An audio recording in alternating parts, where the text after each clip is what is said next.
ladies and gentlemen of all ages, boys and girls. Thank you for tuning in to yet another episode of Angry Meat Production. We appreciate you coming in and letting us be a part of your lives week in and week out. We hope to do our best to present you with something that your eardrums delight in.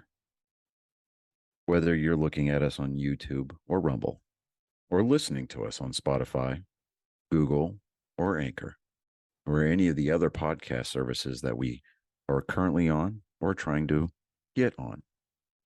We thank you. And if you don't mind, at the end of every episode, stop by, leave us a comment, leave us a like.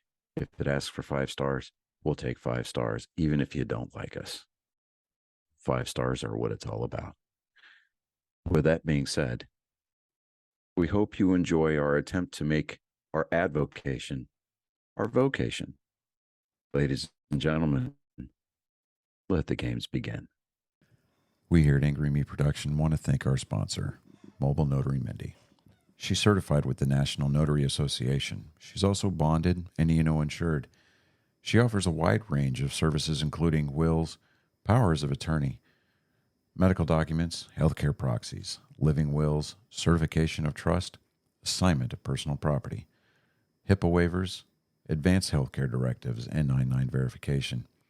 You can find her on Facebook, TikTok, and Instagram at Mobile Notary Mindy. You can also visit her webpage at TexasMobileNotaryMindy.com. That's TX, MobileNotaryMindy.com. Thank you so much and enjoy the show. Good afternoon, ladies, gentlemen, boys, girls, angry faithful of all ages. Welcome to Nerd Sports episode 162. Oh, we're not going to blast your ears out at the beginning. We're not going to come up with some big fanfare of an intro. Today, May 27th, 2024, it's Memorial Day. Memorial Day has always been a solemn day. It's been a day of remembrance. Yeah. I mean, we can grill out, we can cook hot dogs, we can smoke briskets, do whatever you want to do. Beach, except down here in South Texas where the beaches were closed because the tides were way too high and there was literally no beach to sit on. But for those of us that served, it's an opportunity for us to remember those that we lost along the way, to give thanks for the fact that we're still here living because they can't. We wanted to do something special this year. We wanted to each kind of, we wanted to be able to each tell a story to highlight or at least pay homage to a fallen hero, one of our brothers or sisters that paid the ultimate sacrifice and laid down their life for the defense of this country. I have made many references to a fallen hero that I had the distinct pleasure of serving with, by the name of Captain John Edgar Tipton. It's not a complete retelling of his story. It's not a biography by any stretch of the imagination. There's a lot of personal stories that I have where it relates to Captain Tipton. But the universe that he created, the lives that he touched, the environment that he improved with his presence and his leadership style stretch far beyond anything that you would possibly think possible. I know that sounded like a redundant statement, but there it is. It is what it is. So Captain Edgar or John Edgar Tipton was born May 14th, 1971. He came from a military family. He enlisted in the Army and served during the First Gulf War. He later attended Southern Illinois University and was commissioned as an officer in 1995. I met Captain Tipton when he was a first lieutenant assigned to 1st Platoon, Delta Company, 2nd Battalion, 327th Infantry Regiment, 101st Airborne Division. He was my platoon leader. We were, hanging out there in the No Slack Battalion. Lieutenant Tipton was a soldier's soldier. He was a second father of sorts to those of us that had a good relationship with our dads, and a much needed father figure to those of us that didn't.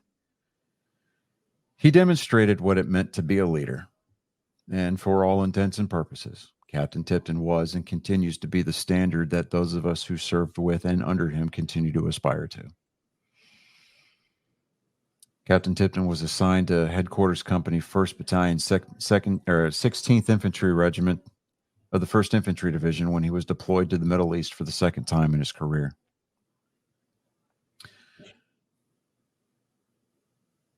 By all accounts, from the moment that his boots hit the ground, he was all about his troops. His goal was to make his soldiers, quote, more bearable.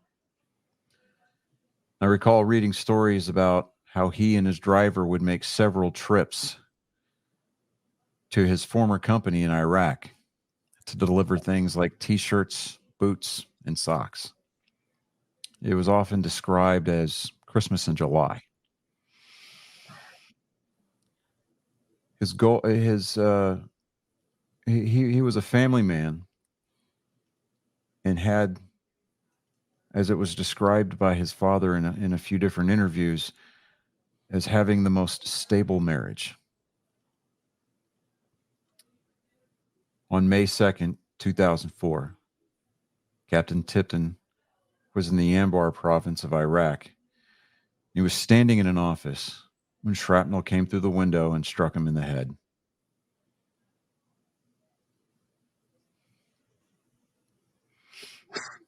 At the time of his death, he had earned many commendations, including the Purple Heart, the Army Commendation Medal, and the Valorous Unit Award.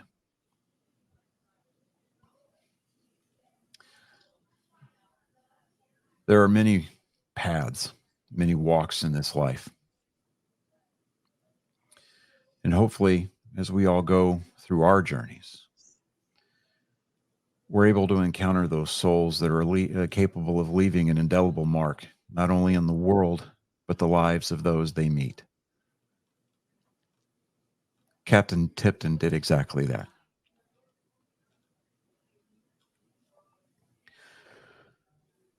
He was and is the type of soldier that I always wanted to be when I grew up. And he was and continues to be the soldier that we all wanted to be. He personified military bearing, tact, and professionalism.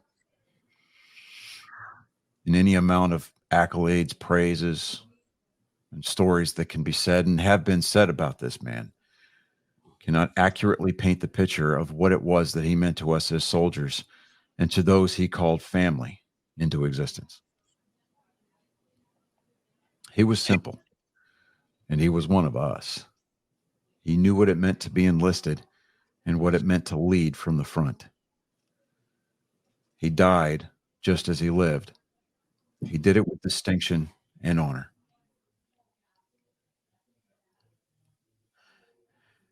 And I find myself blessed. I find myself lucky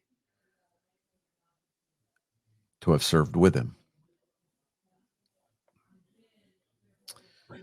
He understood, when I said he understood what it meant to be enlisted, he was one of the few officers that the E4 Mafia was incapable of bullshitting. And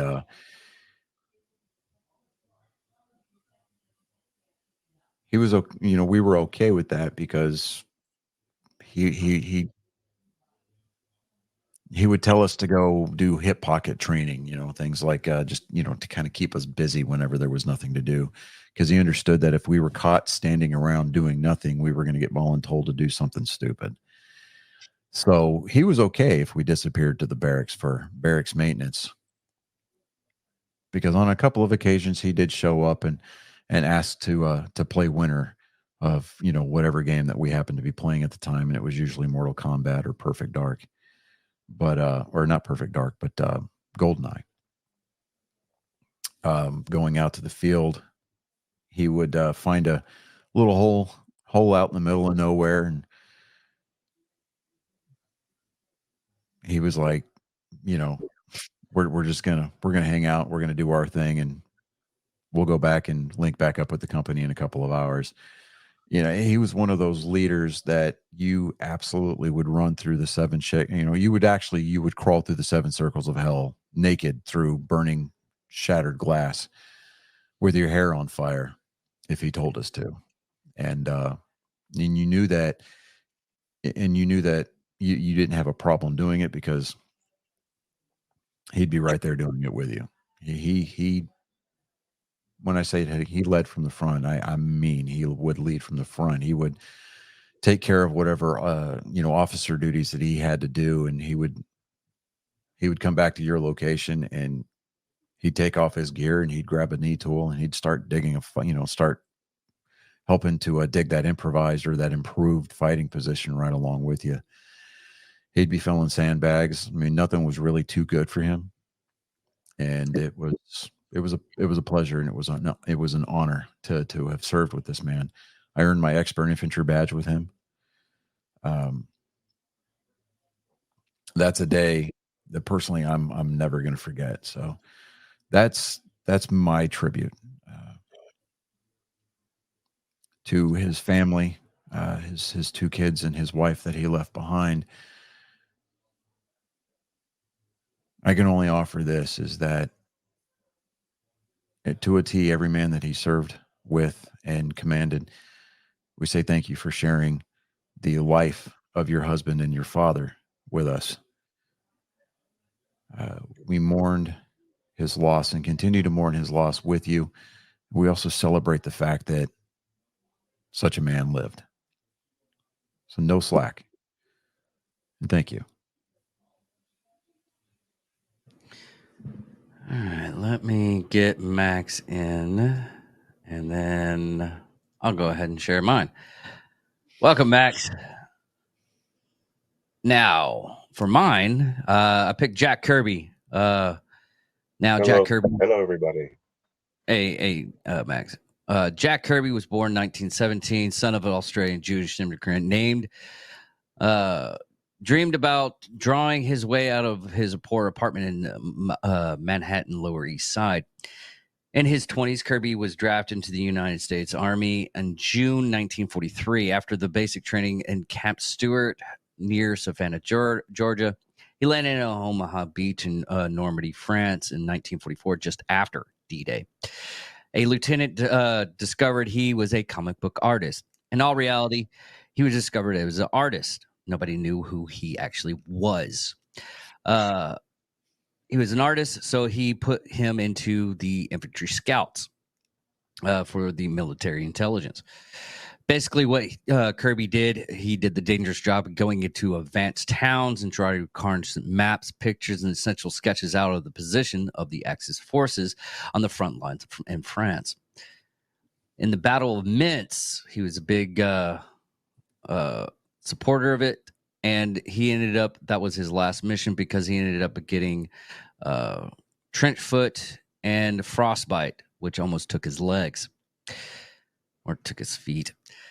But later on in his life, during the 1970s, after doing great work in the comic book world, drawing action figures such as Captain America, Fantastic Four, X-Men, becoming a big part of DC Universe's Fourth World, where he created Darkseid and the New Genesis. Now, also, he ended up helping out with something called the Lords of Light. Lords of Light, if you look into the CIA, stuff. It was basically an artwork that he did for the CIA for Lords of Light for Project Argo. Basically, help out with the spy mission by creating the artwork and helping out with the extraction of U.S. citizens. But about 1996, he ended up passing away, and we still have a remembrance of Jack Kirby doing Captain America and all the artwork that he created for comics. And that is it. Max, you got one?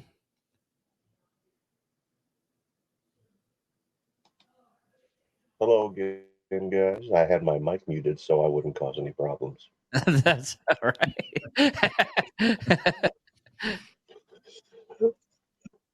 right. Happy to be here. Happy Memorial Day to you fine gentlemen and to Chris, who has a water emergency. Yeah. Water emergency does happen. Yeah, he's strapped down in the middle of the desert somewhere trying to drink the water of life. It's tragic, but hey, sometimes it happens. Max, did you have any guy for Memorial Day? I do. And I was going through it for the course of the last week and thinking about, who is it that I want to speak about during the course of the show. And as I'm going through all the people through history that have fought, defended this country, the best candidates that I could possibly have are right here with us right now, with the exception of Chris in the water emergency, Dune style, part 2, in the desert. But with us today and every Monday, we have gentlemen who have served this country in Mr. Skeleton, and Mr. Dickinson. And neither one of the names I pronounced correctly, and partially because I didn't read correctly. But these two gentlemen, they have both served our country with honor. They didn't have to do it, neither did a lot of other people. But these two gentlemen came to mind as I was going through the list of people that have served, whether it was George S. Patton, or whether it was Marshall Zhukov, or whether it was even Ernest M. Hemingway. None of those guys I've ever met, nor will I get the opportunity to do so or ask them any questions. But the two gentlemen that I do have in front of me today, I can ask them about their story, and whether they will share it with us or not is up to them. But I would like to recognize the two of them, and I feel grateful and honored to be a part of this show, be a part of this with them. So my salute goes to them and all the other veterans. We get our day in November, Max. You do. Memorial Day is for the people who aren't here anymore. So the Memorial Day, and yeah. So shit. You know what? All right. So here's no. Don't feel bad. It's a very common misconception. Okay. It's very common misconception. Okay. So it just so that way we could put it out. I just don't want you to think like I'm foretelling anything bad. No. Slow your roll. This is what we would call a teachable moment. Okay. We're not going to throw you under the bus or anything like that. Okay. All right. So this is not a gypsy curse. Memorial Day was it was for the people that died in World War II. It's a day of remembrance. Okay. It started out as you know what? Hold on just a second here. I'm looking at it now. No. I've got it. Hold on.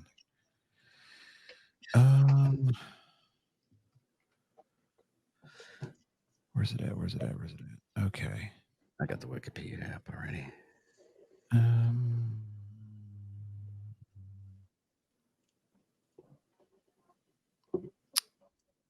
Oh, the first time was 1868, so it was for the Civil War.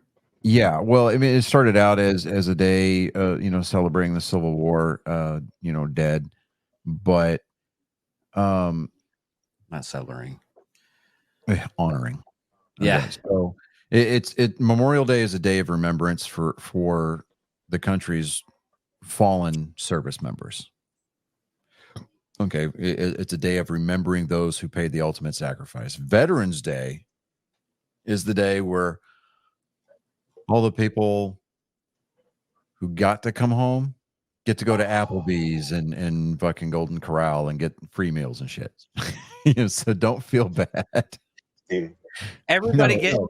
The Don't- 11th day of the I was 11th not hour. gonna, I was not going to interrupt you. You were, you were going. You were on a little bit of a roll there, and I was not going to interrupt that sincerity at all. So I mean, while David and I appreciate that, just for just so that way going forward, and those of our listeners that either are listening live now or listen to it on the replay,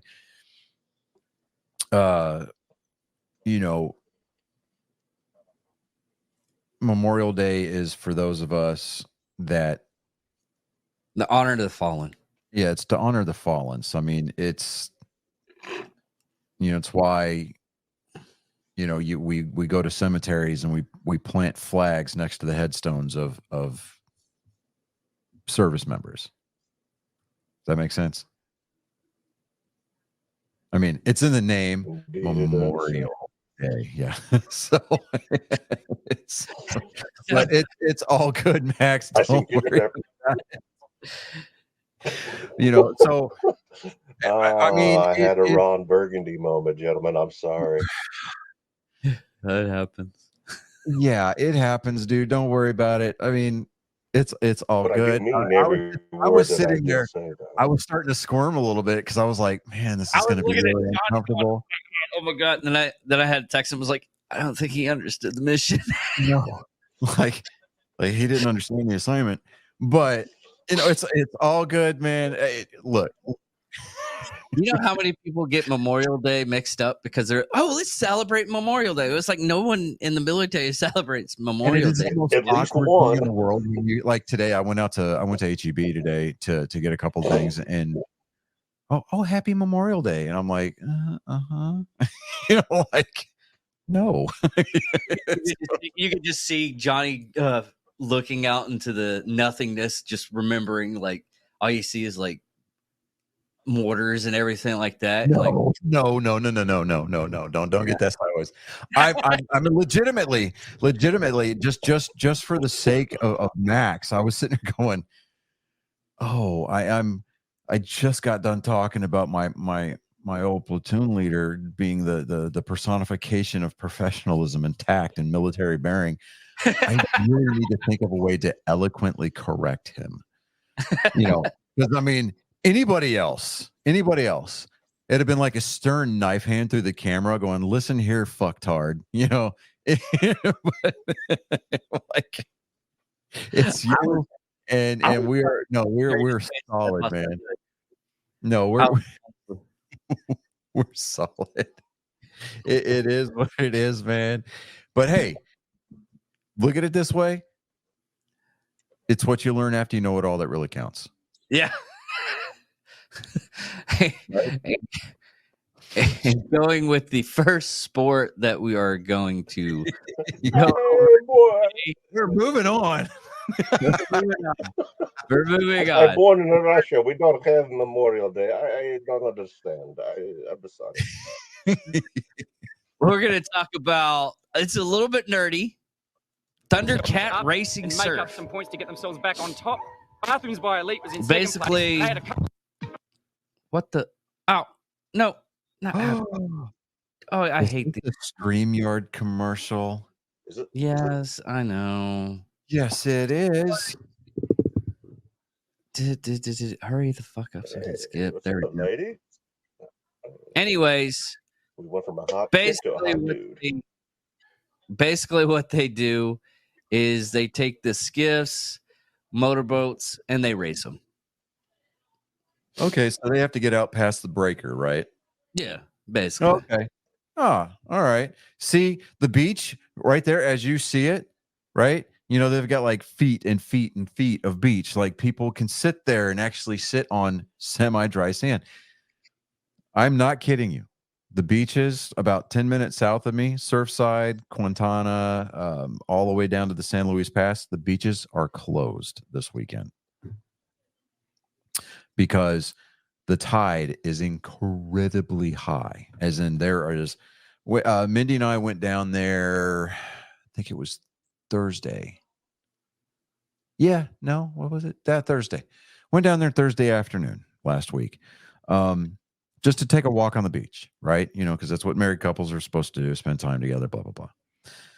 And I'm like, I wanted to get out of the house. I wanted to go down to the water.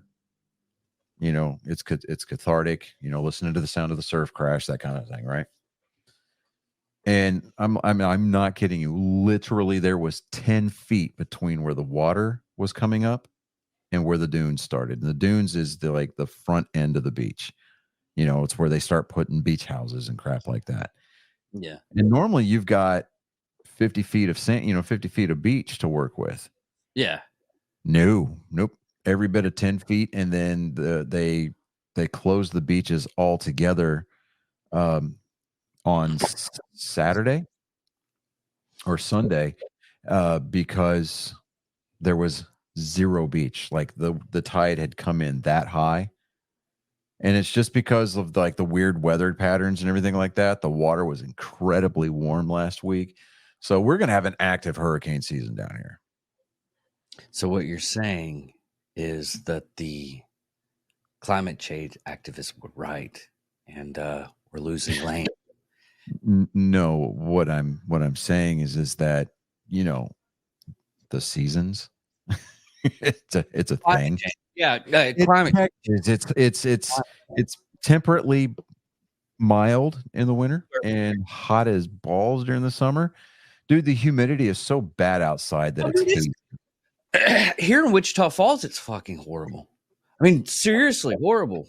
My balls got stuck in my leg like constantly. I bought a new pair of underwear just so they could separate everything, and it's still sticking. Well, that's why I wear Hanes. They've got the little ball hammock in them. So yeah, that's what I'm wearing. Yeah. Oh, bro, dude, the box dude, did you try? Have you tried their new? I mean, they're like $20 for 3 of them.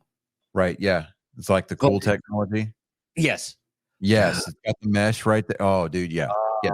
It's got the little ball hammock, right? Yeah. Dude, I'm gonna buy like 3 more pairs. Yeah.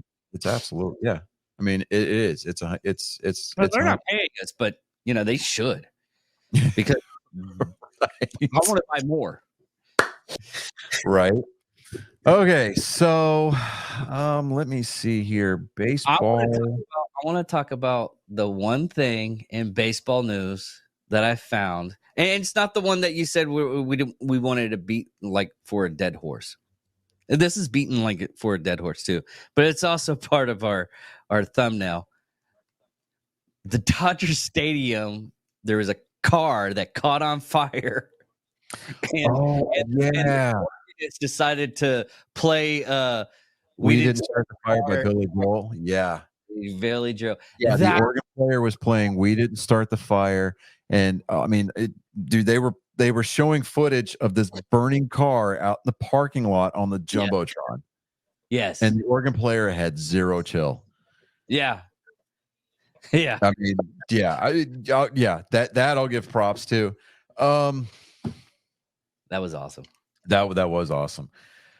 Oh, boy, let me see here. Shohei Ohtani, he's throwing from 60 feet right now. He's saying that he wants to return to the mound next season. Oh, look, I am so over the whole Shohei Ohtani romance with that baseball's got going on with him. Well, you can have all the talent in the world. Be able to go in next year, not because of his surgery or anything, but because of the actual other allegations that are against him. Right. Well, it's the thing of it is that it's like you can have all the talent in the world, but if you got a shitty personality and you have demonstrated resoundingly to the rest of the world that you are a Blue Falcon, bro. I mean, he must be like Emperor Tojo, like personified, reincarnated, and that's why this interpreter buddy of his threw himself under the bus for the glory of the Empire. You know, I mean, come on, man, seriously. It's I don't Could I know. ask a question, Johnny? Yeah, what's up?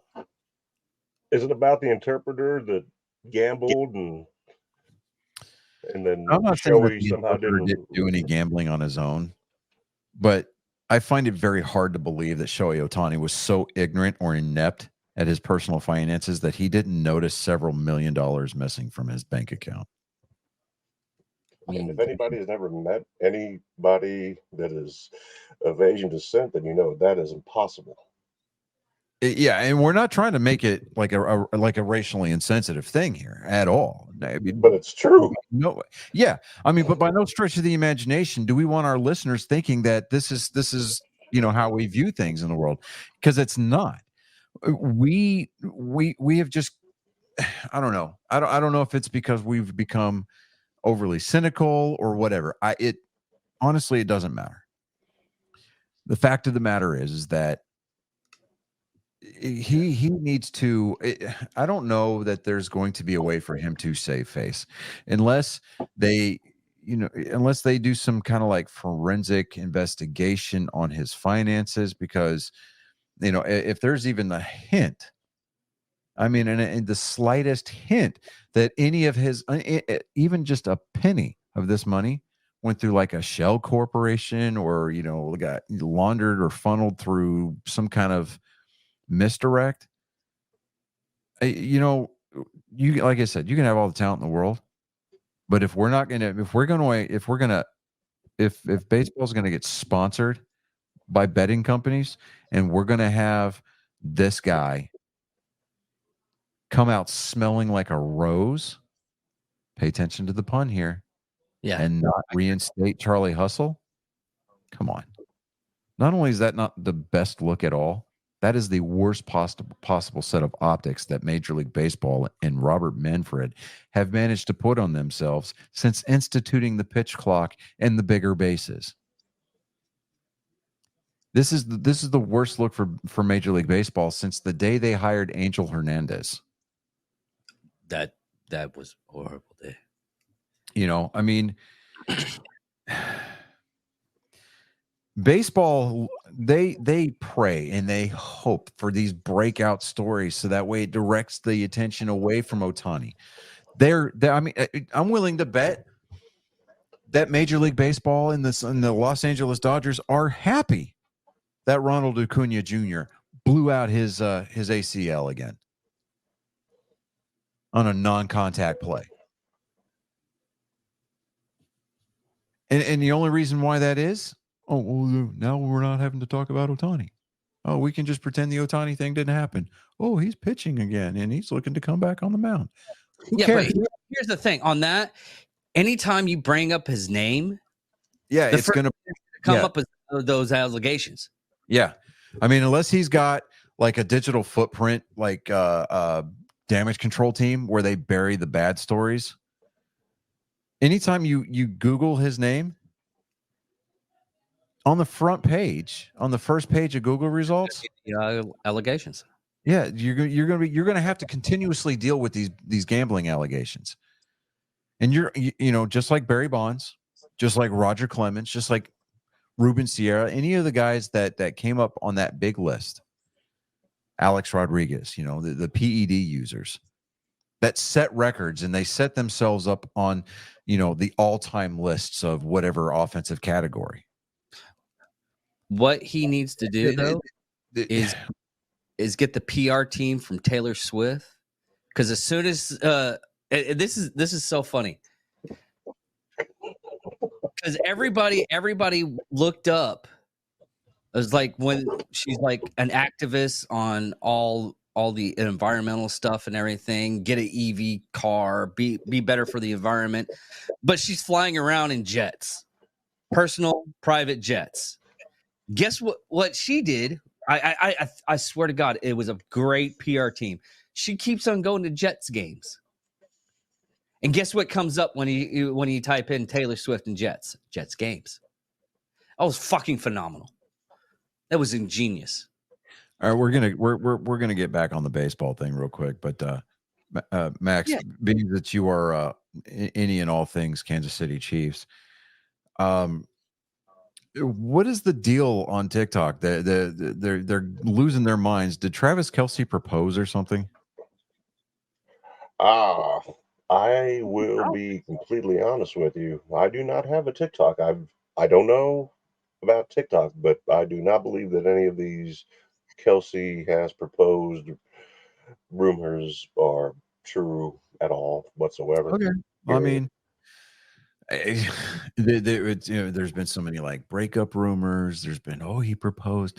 I'm like, okay. I know that he and Patrick Mahomes went to a Dallas Mavericks game for game 2.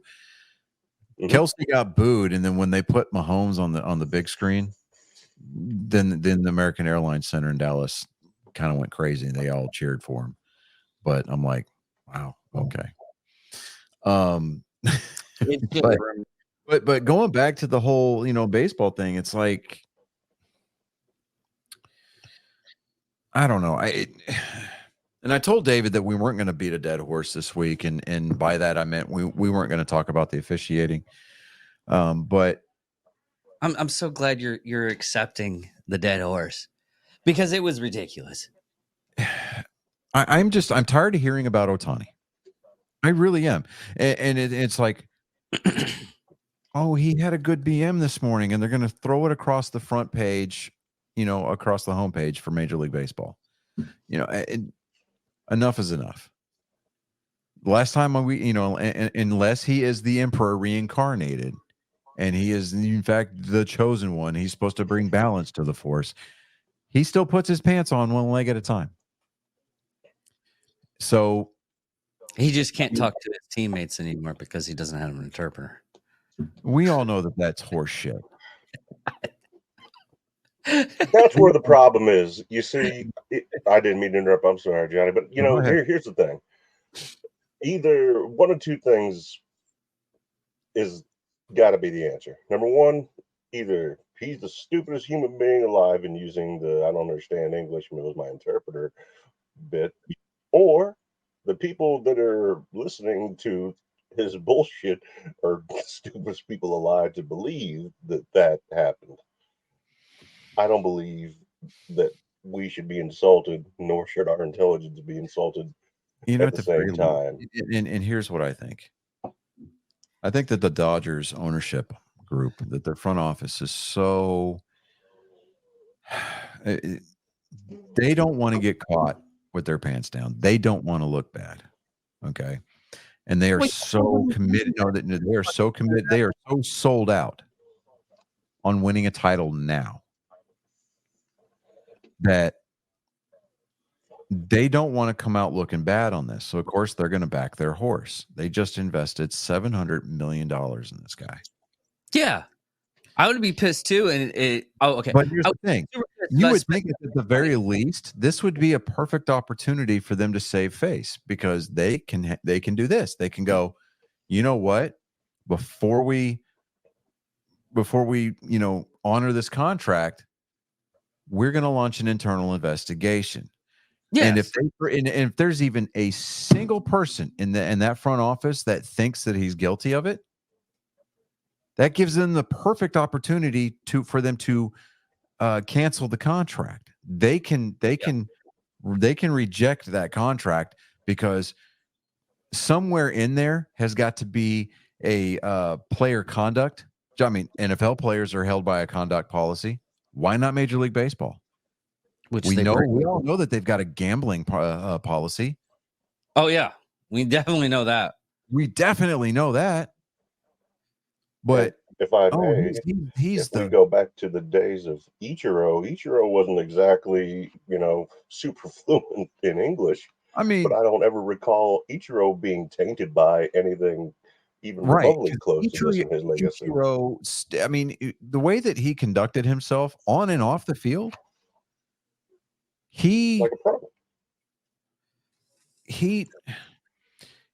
He was your textbook definition of the good boy. Okay. Anytime that he did anything publicly, it was always baseball centered. Even after he retired from the majors. Okay. When they tried to credit him as being the all-time hits leader by including his professional Japanese hit record with his major league hit record, I think he reveled in that for like a day or two, and then he, if I'm not mistaken, he came out and he was like, I still trail Pete Rose, so that's still the mark I'm chasing. You know, because he understood that the purists of Major League Baseball here in America, I mean, cumulative totals between Japan and the U.S., yeah, fine. He's got more than 4,000 hits. He's got way past Pete Rose. But as far as, you know, just what he has done in the States, he's still got, you know, like a few thousand, you know, I think it was like 1,500 hits that he was short, roughly, ballparking it right there. But he was like, no, Pete Rose is still the hit king, and I'm still chasing him. So I mean, he's still second all time, right? And he's fine with that. It's like whatever. So even after he retired from Major League Baseball, anytime you see him in the news, he's either got a bat or a glove in his hand.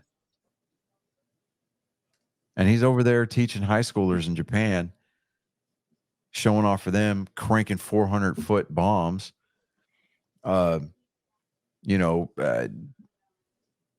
Knocking over bats that are stood up like cricket stakes, you know, from the pitcher's mound, you know, and doing it with velocity and control.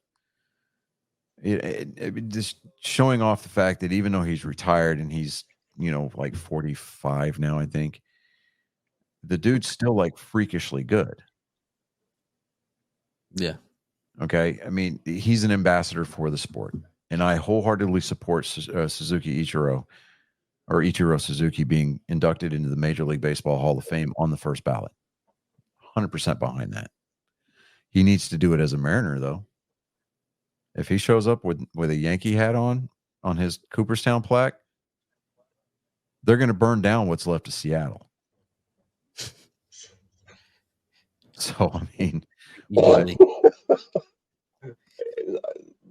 so maybe not a bad idea to go ahead and show up in Yankee stuff then? Oh, no, because, you know, they still have the naval base across the Puget Sound that needs to be protected. There's a statue of King Griffey Jr. outside Safeco Field that needs to be protected. So let's not burn Seattle down. Okay. I mean, there's still hope for Seattle. Just, I don't know. I mean, as long as we don't get those like incredibly ridiculous TikTok girls going over to the gum wall and licking the gum on the wall for clout. I mean, let's just not do that. Oh dear God. Tell me you've got a raging, scorching case of herpes without telling me that you've got a scorching case of herpes. Yeah, they do shit like that all the time. Right? So, right now, tonight, the number 1 seeded Boston Celtics are leading the 6th seeded Indiana Pacers 55-51 with 2:37 left in the second quarter. Boston leads that series 3-0. The Indiana Pacers were projected to give the Celtics a run for their money. They were talking about that going the distance in that series. The Pacers have utterly collapsed. You could almost make the same argument for the Minnesota Timberwolves as they play the Dallas Mavericks tomorrow night in Dallas in hopes of extending their season by at least another game. Dallas leads that series 3-0. The Luka Kyrie duo, bro, I'm sorry. I love my Celtics, but if the Dallas Mavericks and the Celtics end up playing in the finals, that's going to be brutal. It's going to be brutal. I mean, it's going to be a great series. And I told you, that's the worst case scenario for me because that's my varsity and JV team, you know, facing off against each other. Oh, just when you think it's safe to have a JV team in the opposite conference, this is what happens. But yeah. So basketball season's almost over, at least for the NBA. It is. Caitlin Clark's still out there doing her thing. She's pulling in, tickets. She's driving ticket sales. I mean, you're. I'm reading stories all over the internet, all over Twitter, all over Facebook. People walking in and their grandfathers are watching WNBA games, watching Indiana Fever games, to be specific, like, because they want to watch Caitlin Clark. I'm like, wow, okay, so That's the only reason why people are watching. the rivalry between her and Angel Reese, back when they were playing college ball a few months ago, dude, it made the women's tournament relevant. It actually drew higher ratings than the men's tournament did. To this day, I can't tell you who won the men's tournament this year. Oh wow.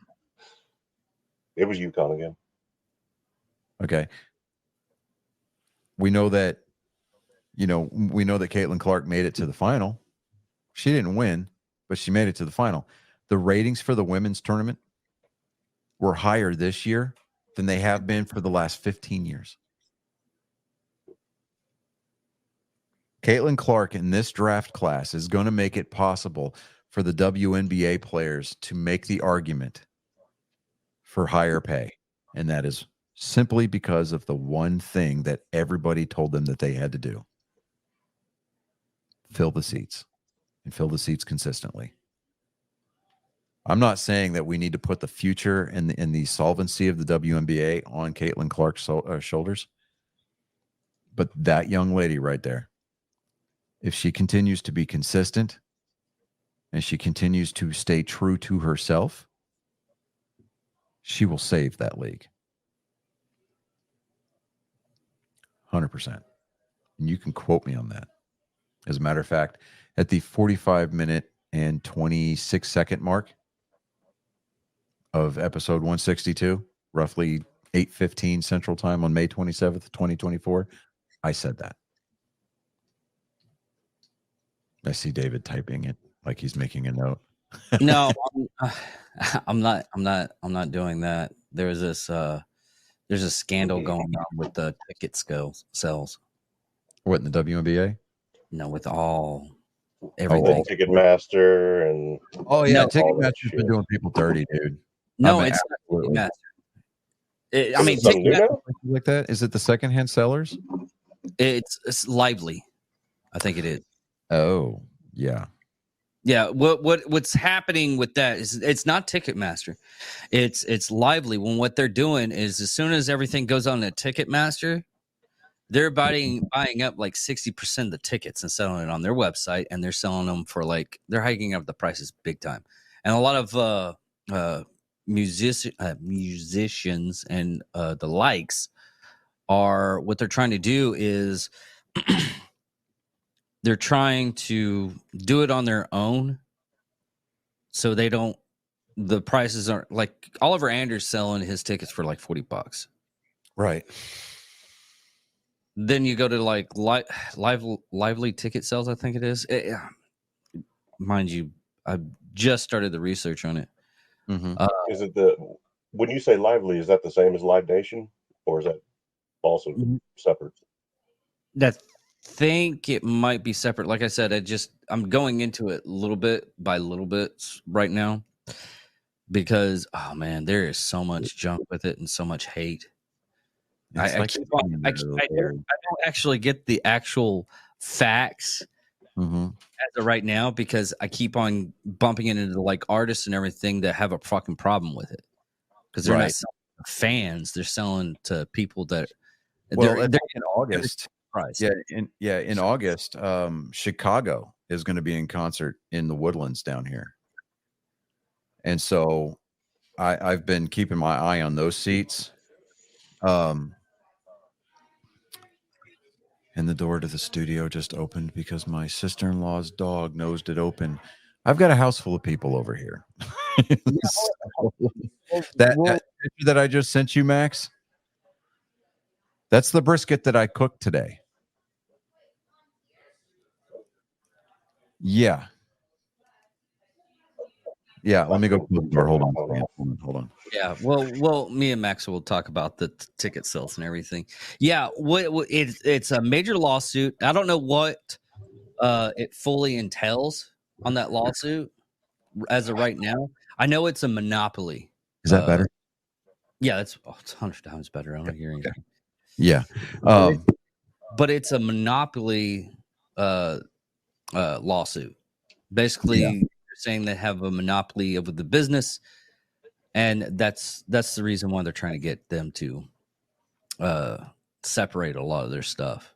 Yeah, well, I mean, I'm watching like for this Chicago concert. Waiting on Colin to. Hey, what's up there, guy? Yeah, Colin. So Earth, Wind, and Fire is going to open up for Chicago on August 24th down here in the Woodlands, which is North Houston. Lawn seats right now are like $35 each, but I'm going to try to get some floor seats, which is going to be like $100 a piece. But I'm straight going through Ticketmaster on that one. I mean, I know that I'm going to have to pay a Ticketmaster surcharge, but I mean, at least at that point, I know that Ticketmaster offers insurance for their events. Yeah.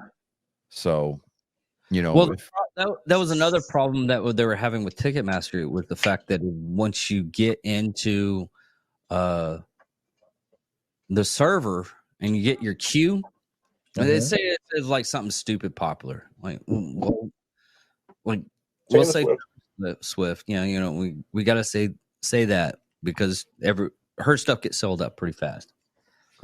Right. What is happening with that is, if you're in queue and you refresh and you're finally in your seat that you already clicked, and if you're not fast enough, it gets taken away by these bigger companies. Yeah, because I mean, a lot of what they're doing is they're using bots. Yes, yeah. Big time. And so for the life of me, I don't understand this. Okay. Activision, no, hold on. Activision has been able to go in and put bans on people that they can detect using auto aim and things like that, but yet Ticketmaster can't detect a bot. But look at it this way, okay? There's like I said, I just briefly saw this. They're selling sneakers, okay? Yeah. Now, this one guy, he wants all of his stuff. He's making his own style of shoes and everything. Mm-hmm. They're Nike Airs, and he's selling these shoes on his website for $25,000. Now, the reason why he's doing this is if you go to his Twitter account, you get a discount code for $24,750. Basically, so he's doing it to drive traffic through his Twitter page. No, he's not trying to drive traffic. He's trying to get rid of all the bots that are buying these sneakers, because they'll buy them like 25,000 of these sneakers, and they'll put them on eBay for 450, which they're trying to sell the sneakers for 250. Which, in my opinion, that's still a little bit too much for a sneaker. But you know, but if a bot wants to buy a $25,000 pair of shoes, he comes out better for it. But people that are humans can get the discount code and buy them at regular price. I see what you're saying.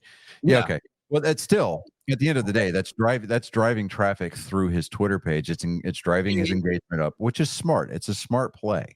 Yes. So I get that. Maybe we should do that on our store or our. Once we get everything figured out, because we're still once we get the bugs worked out. Yeah, absolutely. Don't be surprised, people, if you go on our website and click on our store link, that you don't see a $25,000 T-shirt, but you're going to have to go to one of our social media platforms to get the coupon. Have you seen Nick, the fat electrician, did this? He has a T-shirt on his website. I think the T-shirt's for $1,000. It says "Heart Communism," and it only comes small because because if you're communism, you're not going to be fed. So That's awesome. I like where this is going. Giggity, giggity. Oh, that's awesome. That's great. I talked to him about that because I gave him the t-shirt you had, and I sent it to him. Yeah. And he said thank you. I told him what we did. I was like, the shirt hasn't been worn, so really. But he needs to show. He needs to do a video wearing that shirt. That would be awesome. But He needs to give us a little bit of love here. Yeah. You know. But it's funny how a lot of people are going around and stopping. I mean, even what's his name? The Red Ranger from the first Power Rangers. Right. Jason, what was his name? Yeah, the character's name was Jason, but yeah, I know what you're talking about. But yeah, he gets pissed off at all the Ebell like Power Ranger figurines and everything, signatures, and he's a great guy. I mean, he didn't serve our country, but he served our country because he didn't go into like the military. What he ended up doing was he did a volunteer thing for medical stuff. He's like an EMT. Yeah. But he's been overseas doing EMT work for the military. Yeah. He's just doing it as a civilian. But he got pissed off at all the eBay sells. It's like, this shit shouldn't cost our customers like. Can you imagine that though? Can you imagine that? Like you go, like you're just Joe Blow, Joe Snuffy, Private E1. You're going to the fucking. You're going for a checkup, and the battalion PA tells you go down the hall and go see the civilian down there. You're getting your blood drawn. As you're getting your blood drawn, you look up and go, "You're the fucking Red Ranger." Like, can you imagine that? Like, dude, no. Here's even funnier. Okay. Here's even funnier. Okay. Who is the lead singer to Van Halen? David Lee Roth. Yeah, well, at the time, Eddie Van Halen was the guitarist because obviously, yeah. But to my knowledge, Eddie Van Halen never did lead vocals. I think it was David Lee Roth, and then it was Sammy Hagar. Yeah. Well, David Lee Roth got bored and stopped doing shows and everything. You know what his job was? He was an EMT in New York City. Could you imagine getting your life saved by David Lee Roth? Right? Like, like oh god! Wait, weren't you the guy that started talking about Hot for Teacher? What's going on here? Like, hey man, aren't you David Lee Roth? I'm just constantly reminded, David Lee Roth when he did the Skyscraper album when he went solo. Yeah. But like I'm constantly reminded every time I think of David Lee Roth, I think that one spoken part during Panama, right? When he's like, you take your hand and you put it down between my legs. And I'm like, wow, lay the seat back.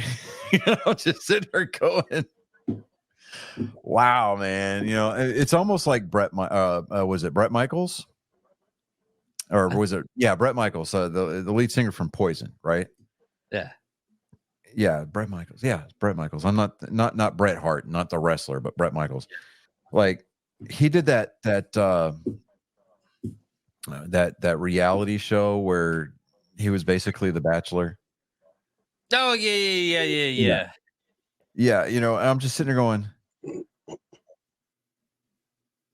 and it's funny. Like a lot of the '80s hair rockers moved to Nashville to become country music writers. Yeah. Well, there's a lot of money into writing. There's more money into writing than it is being metal. I mean, especially with royalties. I mean, as long as you can negotiate a good deal. Yeah, absolutely. The residuals. I mean, if you write a song and George Strait picks it up, even if he doesn't release it as a single and he just puts it on his album, he just bought you a house. Yeah. Well, look at damn it, Twisted Sister. Oh, Dee Snider. D. Snyder. Dee Snider, He yeah. does a nationally syndicated radio show. Yeah, it's actually really good. Oh, it And is. that's one person as a celebrity I would give my left fucking nut to talk to. Not because, oh, he was in Twisted Sister. No, he's done so much shit, especially for like free speech and everything. Uh-huh. I would love to have him on the show. But you know how he made his millions? He made his Dean Snyder made his millions not on Twisted Sister, not off his radio show. He was poor broke, and he wrote a song for Celine Dion. Yeah. And that's how he made his millions. Yeah, his back in April, the Stones were in Houston on their one of their mini world tours. Since the farewell Their tour. World tour was his last tour. Yeah. Again. Yeah. This is the last time again, maybe. Yeah. Maybe. Probably not. Mick Jagger went on like this huge tour of Houston, the Houston area, right? The original the where fajitas were basically created it's a Mexican restaurant, Nefta's, I think it is, downtown in Houston. I've been there a couple of times. Colin's been there a couple of times. We would usually, if we go to a Houston Astros game, we'll go there, eat dinner, and then if you eat dinner there, they will, before the game, you can park there for free, and they will shuttle you to and from Minute Maid Park. I was like, you know what? That's a good deal. Feed the family so you don't spend an arm and a leg trying to buy, hot dog, ballpark concessions. But yeah, he went on about Texas barbecue and this Mexican restaurant. Like, he absolutely loves this place. And he goes, single-handedly will be the reason I come back to Houston. I was sitting there going, wow. Okay, if you're willing to brave the traffic and the bullshit just to go to a Mexican restaurant, yeah. And this isn't like, now, Max, to put it into perspective, it is not your run of the mill Tex-Mex fare at all. We're talking authentic Mexican foods. It's freaking good, dude. The place is never not packed. You're talking like authentic, like fucking. We're talking climb a fence to get in there. Second or third generation owned. Yeah. The food there is phenomenal. And Dave, if you come down this summer and visit, and the Astros are in town, we'll try to get tickets to that game just so we can go eat at that restaurant. I'm down. I will use that as a cheat day on my carnivore diet just to go eat there. I will be there. Yeah, I mean it's pretty badass. But so we've got Colin on the show. He popped in. He's been sitting here listening to us, being patient and everything. Without further ado there, bud. Here we are, rising from the smoke and haze of desolation. It's much too foggy. But it's a Ronin, bent on wrongdoing that which has been said right. But here, for your ears and your eyes, even to feast upon, I mean, it's somebody's genetic code. But ladies, gentlemen, angry faithful, all ages, it's that time again for Joke Time with Colin. I need to send you 2 of my jokes before I tell them. Oh, this is gonna be. All right, man. Hurry up. You could have done that while I was talking. No, but this is like specifically so that it's like I don't know what the words are that we can't say. Yeah, I can tell you right now, just from the preview, this joke is kind of a no-go.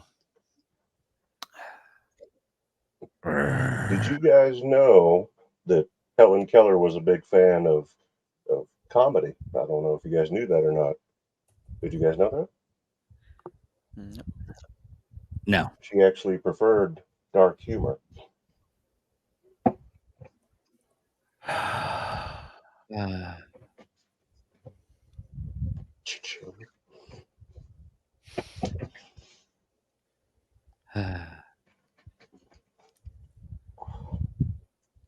Okay, David, I've rephrased this particular joke. I'm going to send it to you real quick because you're the producer.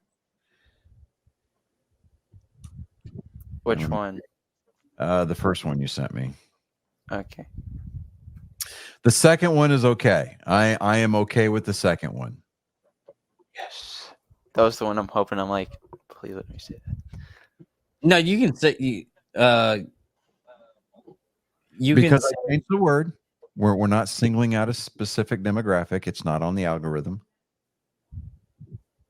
Yeah, that's perfectly fine. Okay. All right. So, Colin, I'm going to send you the rewritten version of the first joke. No, I already, because I sent it through notes, so I see when you change it. Okay. Okay. Okay, so I can say it. You can say it as I wrote it. Okay. Okay. Okay. Here we go. Hold on, I poked myself in my eye. Ow. Okay. Hopefully, you don't need hearing aids. Oh, dude, why? I couldn't stop it. Oh, You freaking ruined it. Just go ahead and deliver it anyway, Colin. Good Lord. Yeah. What happens when an unstraight guy boinks in your ear? You get hearing aids. It's fucking hilarious. Oh, you're ruining my jokes. So like a crooked guy, like a guy you don't want to trust, huh? I get you. Watch out for There you go. those. There you go. There you go. Okay. That's He's very, very eloquently put, Max. Bravo, sir. Bravo. Just old school. All right, go ahead Soviet and hit us with the second one. What do lesbians do when they're on their period? Finger paint.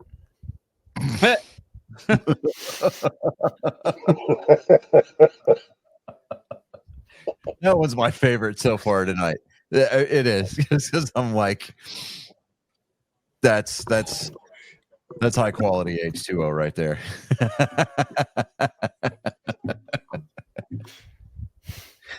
Oh, okay. So your crash test dummy Chris is not here tonight because he had a plumbing emergency that he needed his attention tonight. So if you've got any Helen Keller jokes, go ahead and lay him on. He can always go back and watch the replay. And why is nobody talking in the comments section? I know that we've got people watching tonight. We need likes too. So y'all need to do those thumbs ups. Yeah, exactly. My internet is No, dying. we can still see you, bud. We can still hear you. No, No, I know, but it's like you guys keep freezing and the audio goes weird. Oh, how weird! Like two guys that you don't know at the sleepover. this better not be. No, I just got some news and I'm trying to figure out. Not. Is the baby yours, David? Because No. my room's. Oh, okay. He is not the father. Have you seen that video of the guy that starts dancing after he's declared not the father? Yes. Yeah. Mhm. Yeah, I've seen that. No, I got a thing that Bruce Willis died. No, you shut your poor mouth, David. Hold on. No, he didn't. No, He did not. No, he's not dead. However, Bill Walton, the great basketball player, Hall of Famer, did pass away. Bill Walton died. David, you can't do that. You cannot do that. Look at that, David. You drove our viewership down. Damn. Because they all clicked off to go check. That's horrible. Bruce Willis himself was checking. It's like, what the fuck? My dad? That would be He's like, I'm not dead, motherfuckers. I'm not dead yet. Samuel L., tell him. Bro, You will not die yet. David, before you utter anything like that out there, put that shit in a text message, bro. Yeah, Bell is sitting there going, David, don't play with people's emotions like that. God. Thank you for sounding off, Bell. Thank you. Well, tell people not to send me that shit. Well, who says you got to buy it? That's why I was researching this stuff. He's not dead. He still has that like disease stuff, and he's still maybe doing like You're not going to see him in any movies anytime soon, I'll tell you that. Unless it's Die Hard, but he's like. I mean, really putting dead. false information out there is like, you know, trying to scam a family member out of their car, knowing you got some active repos and you know, out there on the car that you failed to make payments on, hiding that shit in the garage, and then you know, oh, I can't do my own dirty work. I'm going to have my mom create a fake TikTok page and go look at other people's shit. No, you don't do that, David. You are better than that. I know. I still That's have why I another was joke. like to research this stuff. I What, figured Colin?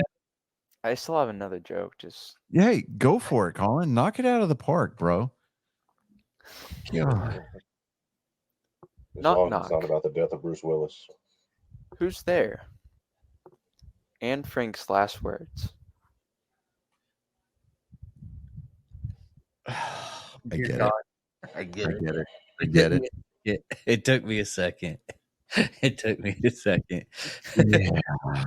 Oh, The Jewish guy gets it too. Oh, Funny, wow. funny. oh, that's not funny. What? You don't think we laugh? You think we just like money? Oh my God! If we can't laugh with each other about ourselves, then where are we? I Oh, like it. man. You got to be able to do things like that. Otherwise, hey, we're not going to. Oh, what? I'm just sitting like, okay, so I'm sitting here, and then, you know, as Max goes, the Jewish guy gets it. I'm thinking to myself, what's the worst thing? What's the last thing most Jews got to hear? It was their coach saying, "Hit the showers." Ah, In German, in Deutsch, in Deutsch. Deutsch. So, do I get a pass on that one? I mean, I'm sorry, I wasn't trying to be insensitive. The way that I understand society working now, as long as you have a present Jew, myself, you can make Jewish jokes. This is true. So, Colin, I'm going to find us a black, It was terribly non-straight, of me. blind, deaf, crack addict, and that some bitch is going to make the show. So you can make fun of it all you Look. If want. we can get, if we can get, there's so many jokes I could tell. No, I can get cracked. I can get people in here. I'm saying if there were certain members that were on the podcast, I would be on a active watch list for the FBI. actually, there's a lot. I forgot. I would be priority number one. To hear my kid talk about being on the active watch list for the FBI. Well, there would be two people. What the hell's really going on? Oh, There would be two like- people. There would be two people on this podcast that were on FBI watch lists. I was on the FBI watch list. nice. It was fucking stupid. I still want to beat the shit out of the guy that did it. Did I ever tell you that story, Johnny? How I got on the FBI watch list? I think. Okay, this is back when Columbine High happened.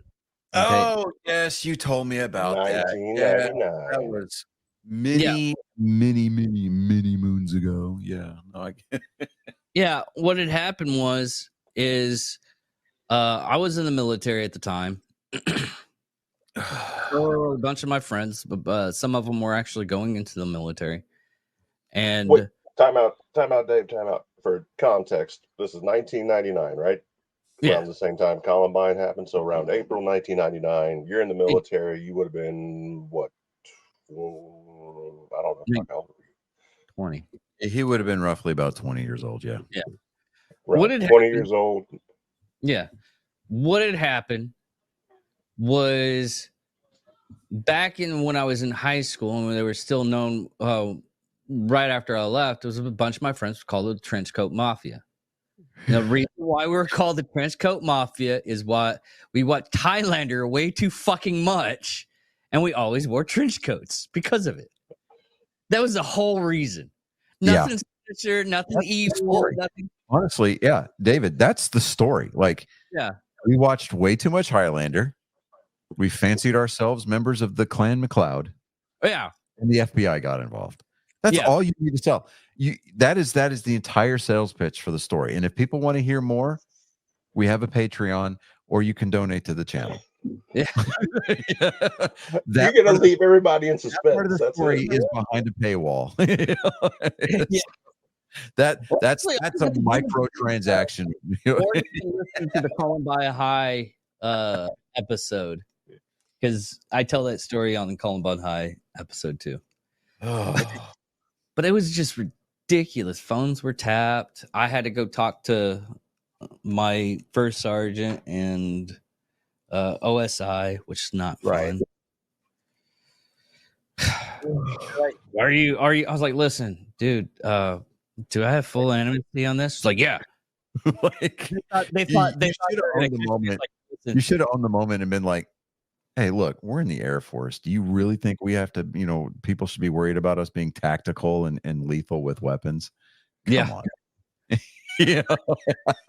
But I ended up he's like, what are y'all planning to take down the government? I was like, no, we drank a lot of beers and hang out at my friend's house. I was underage where I couldn't legally buy the alcohol and everything. It's like, my parents let me drink there. We take care of everything. We make sure everybody, has a designated driver. Everybody doesn't drive home drunk. It's just a bunch of kids underage drinking. That's the worst of it. Yeah. We're all family friends and everything, and it's at a barbecue. And they're like, well, we could get you. And my first sergeant's like, no, you can't. No, you can't. You He's ever being noticed that, though, David? No good stories in the barracks start with, it was a bright sunny day and we were drinking a glass of milk. yes, there are some. I think. Let me be more specific. You're perfectly right. Our version of a good story versus the wholesome. I had 100% positive experiences in the military stories. Good. Okay. You and I both know that some of the best stories derived from a day that was just absolute shit. Yes. We were drinking in the barracks. Like taking a guy to the hospital because he screamed out he wanted to be Batman and jumped off a second story. Go on. I'm telling you, live PD, they're missing out on a completely untapped resource and demographic. You want to drive your ratings, do live MP on a Friday night as they have to visit the infantry It would barracks. never be allowed. It would never be allowed because Well, I mean, yeah, they would have to blur out things in like a 10-second delay. You'd see dudes with nothing but like flak vests running through the common area with their dick and balls hanging out. Like, ah! I'm not saying that happened, but I'm not saying it hasn't totally happened. saying it's happened. Look, Dude, I have witnessed. Probably happening right now during the show. I have witnessed in the middle of winter at Fort Campbell, right? I'm not going to mention any names, but this particular individual was a friend of mine, hammered out of his mind. We had an E5 living on the second floor. And no, was it second floor? No, it was the first floor. That's right. It was the first floor, I believe. Anyways, this guy lived on the third floor. He's like, this E5 had just moved into the barracks because he just got here, right? Yeah. And It was a Friday. It was snowing, dude. It was snowing, right? Post was closed. You know, before they closed Post down, we made all the runs to the shopette that we could to stock up on as much as we could. We went to the Class 6 before they closed. Class 6 Max is basically liquor store on posts on military installations. Yeah. Right. Tax-free. Tax-free liquor. So good. Anyway. Duty-free. All right, there we go. Get duty free without having to go to the airport concourse to get it. Yeah. That's the important thing. All right. This dude hammered out of his mind, drinking whiskey. He decides, you know what? I need to go make myself acquainted with this new E5 downstairs. The only thing he went down there with was a Kevlar helmet. Knocks on this dude's door. The C5 answers the door and he's like, the actual fuck, what are you doing here? And he's like, he goes, you live in the barracks. You need to come hang out with us. We want to be friends. And friends got a hug. And he, no shit, he wrapped this guy up, wrapped this E5 up and hugged him. And he is standing there going, oh my God. His dick is touching me.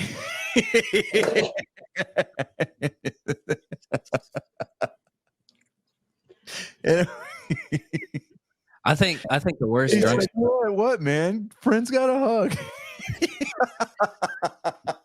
No, I have one. I was this is so fucked up. I was up at work and I was cooking and I was getting everything ready for the midnight chow stuff. Right. And before you do after you do dinner, you lock up everything. You make sure everything's secure so you can do your job. Nobody comes in early. That's the whole thing. It's not like a super security thing. It's just more or less, make sure nobody comes in early and messes up everything. So I'm sitting there, I'm getting everything ready for the grill, and I hear like snoring. I'm like, what the fuck is that? So I look over, I'm like, this dude somehow got into the facility, drunk off his motherfucking gores, and just passed out on one of the tables. I get up there, I'm like, hey, dude, how did you? I was like, oh shit. Luckily, I was the only one working that night. My sergeant had gone home early. He's like, hey, can you take care of it this rest of the day? It's not, I didn't have a hard job. And we had it was just me and the other, contractors. Mm-hmm. So I'm like giving this dude bread. And I was like, here, have some bread real quick. I'm going to figure some stuff out. Because he was 250 pounds of me not being able to fucking do anything about it right then and there. Because I was alone. That's what it was. It was 250 of I don't know what the fuck to do. That's what it was. So luckily, I hear this knock on the door. I was like, hey, have you seen? I was like, dude, what the fuck? He's like, oh, you already know. It's like, yes, I already know. Is this your friend? Yeah, he said he was coming up to the dining facility to get something to eat. And I was like, get him the fuck out of here. So they got him out and they came back and they're like, hey, we were going to be like first in line. I was like, get your ass, get whatever. And I told the person at the cash register, I was like, let them through. Just let them through. Don't ask questions. Just let them through. Put it on my account and I'll pay it at the end of the night. And she's like, okay. And I had people that they cut the line and everything. It's like, why do they get to cut the line? Are they your friends or something? You shouldn't. It was like, you have fucking no idea and shut the fuck up. That was it. They're like, oh, what happened? I was like, they fixed something and I'm dealing with it. Colin, did you have another joke? No? We're going to play your outro. Then we're going to talk about NASCAR because something big happened this weekend. All right. And just like that, he's gone without regard or care. for your moral well-being. You, unfortunately, have been witness to yet another traumatic episode of this guy's genetic code assaulting your soul without consent. It's so violent. I just don't know what to do. But, ladies, gentlemen, again, Angry Faithful of all ages, this was joke time with Colin. Okay, so this weekend, you had the Grand Prix of Monaco, F1 race. It's been going on for years. I heard several reports from several different sources that was possibly one of the most boring races ever. A lot of people actually tuned out. Something interesting, and you just called it the most boring race ever. Do what? You literally said, "It was like, oh, it's something interesting before the thing," and then you're like, "Yeah, David, it's called a lead up, right? I'm trying to sell something here, so maybe shut your whore mouth." You had to put money on the table for that. How many whores do we have in the room at the moment?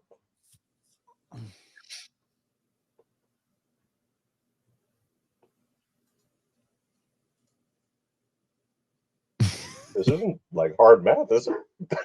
Are we still counting? Okay. Anyways. Yes. So let me preface my story with the fact that the Grand Prix of Monaco happened this weekend, and by all accounts, it was a very boring race. And a lot of people tuned out. There. Now, on to the interesting things. The Indianapolis 500 on Sunday morning, it was scheduled to start. Coverage was supposed to have started at like 10:30 Central Time. The Indianapolis area got the absolute dog crap kicked out of it. There was like 4 inches of rain that fell on the track. It was a 4-hour and 15-minute rain delay. They got the track dried. They brought fans back to the seats. Drivers went through driver introductions. Kyle Larson was slated to do the double yesterday, where he was going to compete in the Indy 500, and then he was going to fly to Charlotte, North Carolina, and compete in the Coca-Cola 600.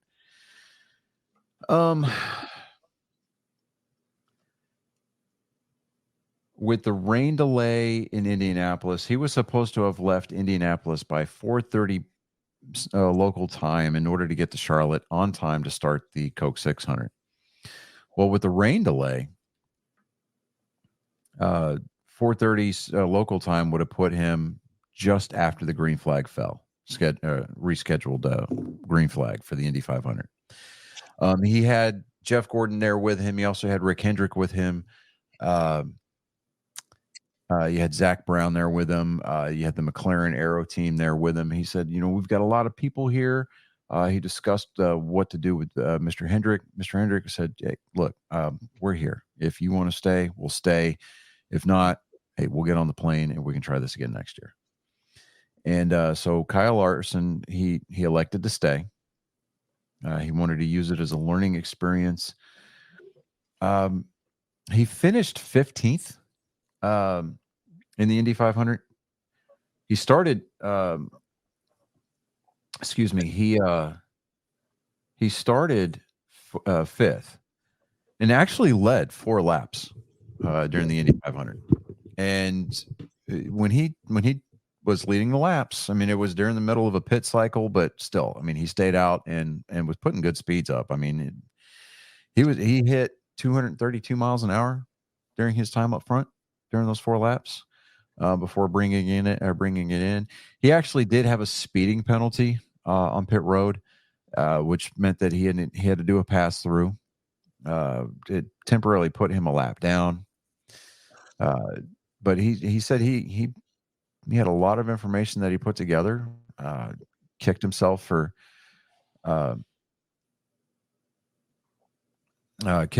having that speeding penalty, which really kind of hurt the performance, because I mean the results did not tell the story of how Kyle Larson drove that car on Sunday at Indianapolis. He messed up. He tanked a restart. Like he spun the wheels hard on a restart on a restart. But I mean, he adapted very quickly to that car, made a lot of the necessary changes that he needed to make from the steering wheel that he could make as far as like trim and steering capabilities of that car. He finished the 500 miles in Indy, got on a plane, took off for Charlotte, North Carolina. The Coke 600 had already started. So what Hendrick Motorsports did is they went to Junior Motorsports, owned by Dale Earnhardt Jr., and they asked him to borrow Justin Allgaier, who drives the number 7 car for Junior Motorsports in the Xfinity Series. Now, so Justin Allgaier suited up, hopped in the number 5 Camaro for Hendrick Motorsports, and he drove 249 laps during the Coke 600 on Sunday night. Now, the weather that plagued the Indianapolis 500 was a kind of a reoccurring theme that across the country on Sunday. Charlotte, North Carolina got tagged with their own lightning and rain. So they had lightning hit within the safety zone surrounding the track. I think it was like 10 miles. It started the lightning countdown clocks. I mean, the lightning countdown clock is lightning can't hit or strike within a certain amount of time since the last strike in order for it to be considered safe for fans to go back to the stands, for racers to get back in their cars, kind of a thing. I mean, I know how it is unsafe to have that lightning strike on the road and everything, but that would be badass. Just right. Fucking road and everything. And you see the cars like dodging the lightning. I'm like, oh, that's a badass motherfucker if he can dodge lightning. I mean, I get it. Yeah, it would look cool, but dude. Maybe J.J. Abrams, when he can make a NASCAR movie and put that in there. Of course, would have to deal with the lens flare and the just the unnecessary zoom ins. But Larson landed in Charlotte. What the plan is that they were going to either make a green flag or a caution flag driver change, which would have put him at the tail end of the longest line anyway. But Justin Allgaier did a very good job with that car. He gave a lot of feedback to the pit crew, to the crew chief. They made adjustments on the car, getting it all set up for when Kyle Larson got back in the car. Justin Allgaier said, he made his way as high as 13th, as a substitute driver for a car that's not set up for him. He did a remarkable job. He kept the fenders on it, kept it clean, kept it off the wall. He kept getting coached and reminded by the crew chief and the spotter in his ear, hey, look, we're talking long-term goals here. We're driving big picture. Keep the fenders on it, keep the car together, don't use it up, because we got to wait for Kyle to get back. Kyle Larson showed up at the track just before the lightning hit, just before the rain came in. And once the rain did pass, the track drying effort started. After about an hour and a half of trying to get the jet dryers and the Air Titans to dry the racing surface off, they were actually able to do that. But the level of humidity that hung in the air, it just kept saturating the racing surface. And so eventually NASCAR, roughly, I think it was probably just shortly before midnight local time, NASCAR officially called the race. Kyle Larson never officially they officially made the driver change. So when they went back to green, he would have had to have fallen back to the end, to the tail end of the pack. But with the way that Kyle Larson can drive and the way that car was performing, it wouldn't have taken him very long to march his way through the field. But I don't know if it's going to be listed as an official missed race. the NASCAR's got a thing where you have to compete in every race in order to be considered eligible for the playoffs. Kyle Larson has already qualified for the playoffs by virtue of the wins that he has already gotten this year. NASCAR said that they would be willing to enter into discussions about a waiver, a playoff waiver, because of Kyle Larson's attempt to do the double on Sunday. Yeah, as but of when right now, what's that? What if that happens with somebody else, though? You know, I'm just saying. They would make no, they would make accommodations. Because Ryan Blaney, the reigning Cup champion, has expressed interest in wanting to do that next year. He's already filled out his application with because his team owner is Roger Penske. Roger Penske coincidentally owns Indianapolis Motor Speedway. So, we may see a couple of drivers because Kyle Larson said he wants to do it again next year because he really wants to get the double in. Had the Indianapolis 500 started on time and ended on time, barring him winning the Indy 500 and having to do the mandatory press obligations, he may have been late for the 600, or at the very least showed up he got in there in time for driver introductions. But it had the weather not stepped in, had Mother Nature not stepped in and done what she did,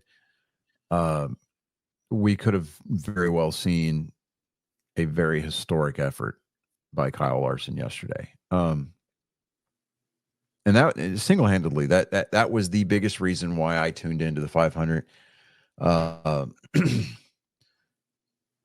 We got to see the first repeat winner in the Indy 500 for the first time since 2000.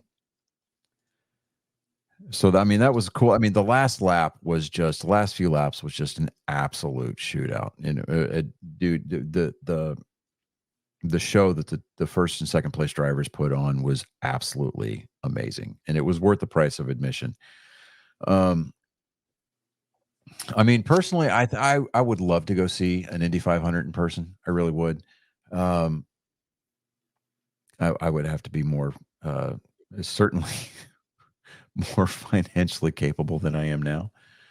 But no, I don't know. Unless we can become more of a creditable media outlet, and maybe we can get media passes. I don't know, but nonetheless, do what now? Us credible? No.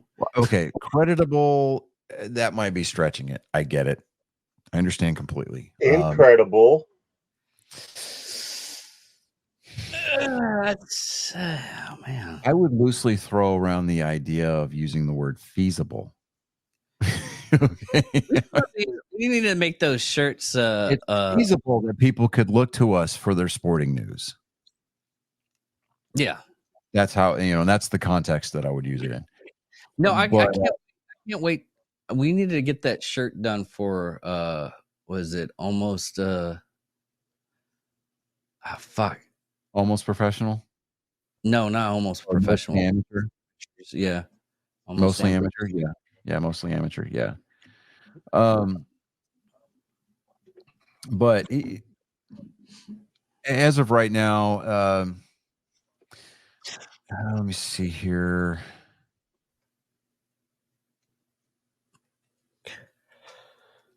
Let me see here. Up until Sunday, it was okay. So he said, quote, up until Sunday, it was truly one of the greatest experiences of my life. I can't describe how appreciative I am of everyone's support of me to live out a dream. I hope it's not the last opportunity I have to try the double, but if it is, I guess it was memorable. So I mean, as of right now, I mean, dude, they kept showing Indy 500 updates on the big screen at Charlotte Motor Speedway. I mean, you had other NASCAR drivers in the field who normally compete against Kyle Larson asking their crew chiefs for consistent updates as to where Kyle was running in the 500 during the race. Yeah. So, I mean, it's a big deal. I mean, it used to be in the past where, you would have IndyCar drivers or Formula One drivers try to come over to NASCAR and they weren't really well received, or NASCAR drivers try to go and compete in those other circuits and they would not be really well received, because you would get those prospective camps kind of, circling the wagons going, we're the harder to drive vehicle, or we're the better race car drivers. We've all seen it on Talladega Nights. Yeah. Okay. Yeah. So, but case in point, so like Juan Pablo Montoya used to run the he used to be an IndyCar driver. He's actually won the Indianapolis 500 a couple of times. Mm-hmm. He came to race full time years ago for NASCAR, back when it was the Sprint Cup. He used to run the 42 car for what was then Chip Ganassi Racing. He endeared himself a lot to a lot of NASCAR fans. I mean, he had some on-track antics, like intentionally wrecking people, like the hard way. Yeah. He actually ran into a jet dryer during a red flag. Oh, wow. Not on purpose, but like he rear-ended a jet dryer and it punctured the fuel tank for the jet dryer, and it caught the car, the jet dryer, and the track on fire. If you can actually go back, Brad Keselowski, before he got penalized by NASCAR for keeping his cell phone in his car, actually tweeted a photo from inside the car during that red flag stop, showing a picture of Juan Pablo Montoya's car on fire. Yeah. It was hilarious. And the NASCAR comes in and goes, no. So, but,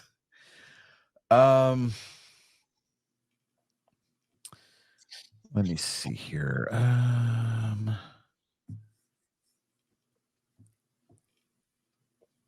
I think that Larson, he's gonna try to do it again next year.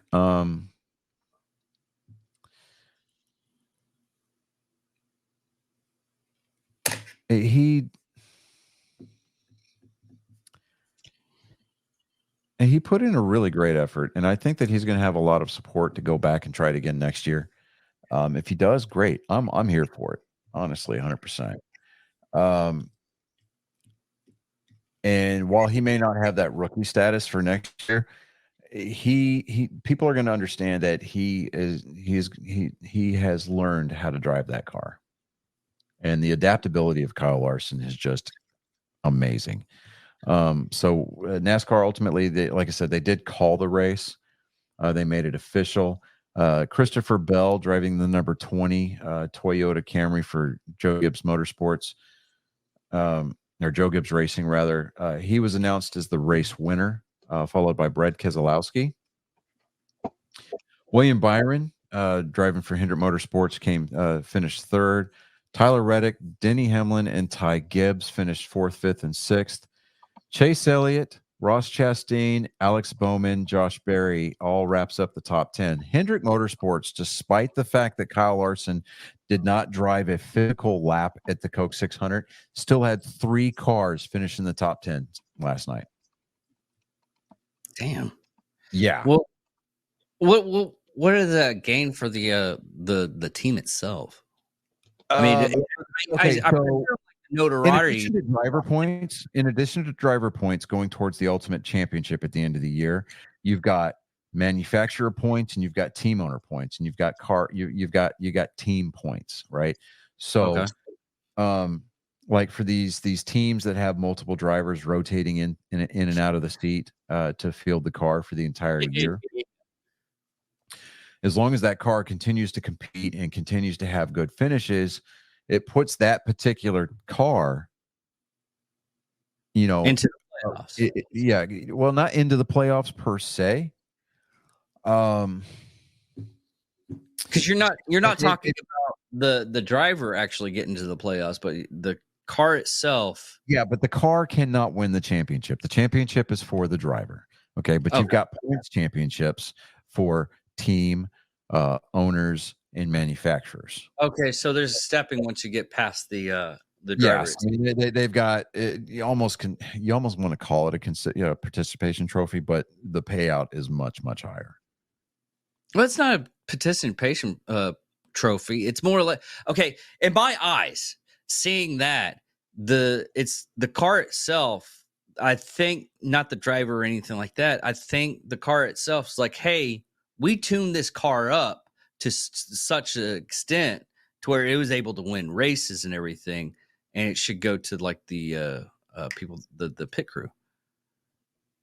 It's one of those. It's honoring the pit crew for keeping that car in pristine waste, where it's gaining that kind of prestige, or Right. just the team itself.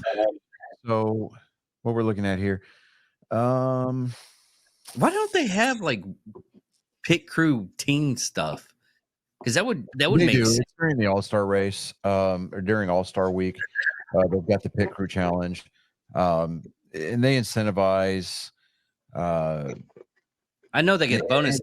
They do. They get bonuses. So, and also too, the team owners can incentivize their pit crews to perform better consistently throughout the course of the season, or even on a race by race basis based on pit times. Yeah. You know, so let me see here. Let me see. I mean, we've got the playoff format for the drivers themselves. But as far as like manufactured, manufacturer points, so like Ford, Chevy, and Toyota, they garner points based on finishing positions for their particular manufacturer by a race basis and the number of wins on a race by race basis. And at the end of the year, they total all of those up. Okay. And so theoretically, a Chevy driver can win the championship, but Ford can win the manufacturer's championship based on Ford's performance over Chevy over the course of the entire season, as opposed to that 10 race playoff format. Okay. Team owner points work the same way. Team owner points are based on how your cars that you own, whether it's a 3-car team, 4-car team, 2-car team, based on the number of points that your team earns throughout the course of the season, will dictate the team owner championships. That makes sense? Yeah, Okay. that makes sense. So, by virtue of the fact that Justin Allgaier got in the number 5 car for Kyle Larson and substituted for him until he was supposed to get in the car and they do the official driver swap, Justin Allgaier was still earning points for the number 5 team. But Kyle Larson was not earning points. Kyle Larson, after not having earned any points for Charlotte, he is now 3rd in the point standings. He's only 6 points off from the first place. Okay. It's not a stretch to think that before the end of the regular season, Kyle Larson can't make that back up and retake the lead in the driver's stance. But yeah. I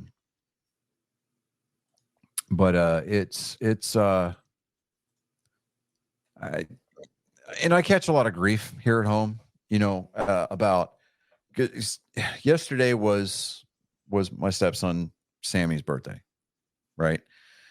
And I'm sitting there going, right? So I'm sitting there going, I was like, dude, the one year that I want to watch both races, your birthday had to fall on that, and I'm like giving a hard time, like he could control that, but I'm sitting there going, all right, Indy 500 starts at 11:45. It was scheduled to start at 11:45. We don't get home from church until just after 12. I'm like, you know what? Oh, hold on a second.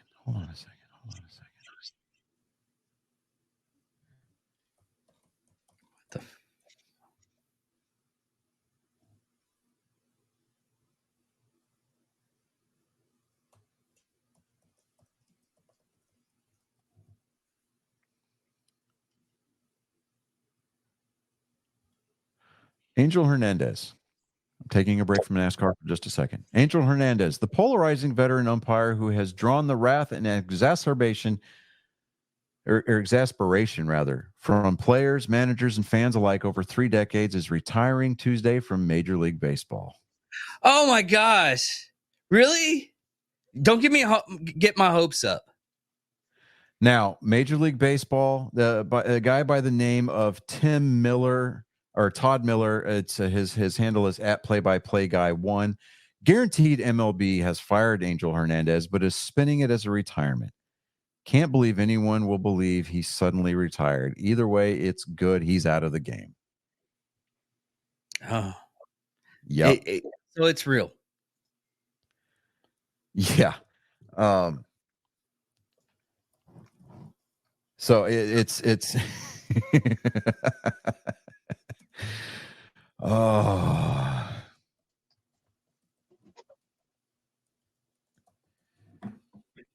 But yeah, so it's yeah. Today was a great day for baseball. Absolutely, 100%. Okay, this is from the New York Post. So umpire polarizing.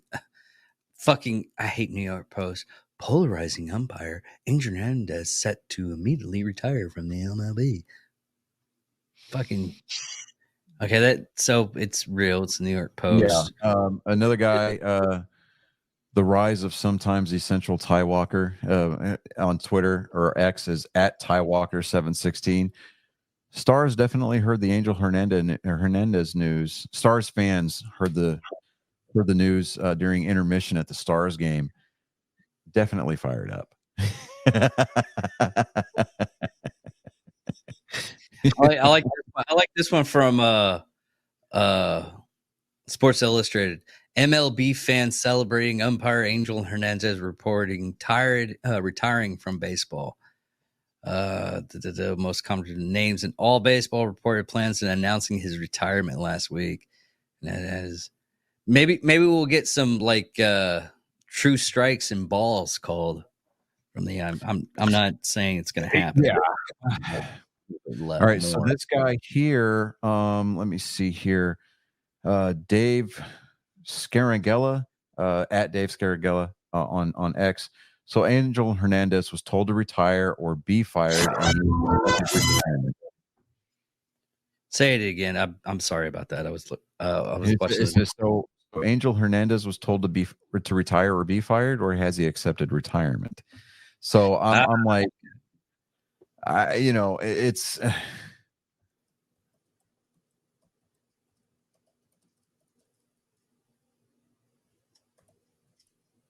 Yeah, I'm watching they okay. Go to Fan Duo. The Angel Hernandez mixtapes goes hard. It is basically all of his. It's 20-second video of him making horrible calls. FanDuel. FANDUEL.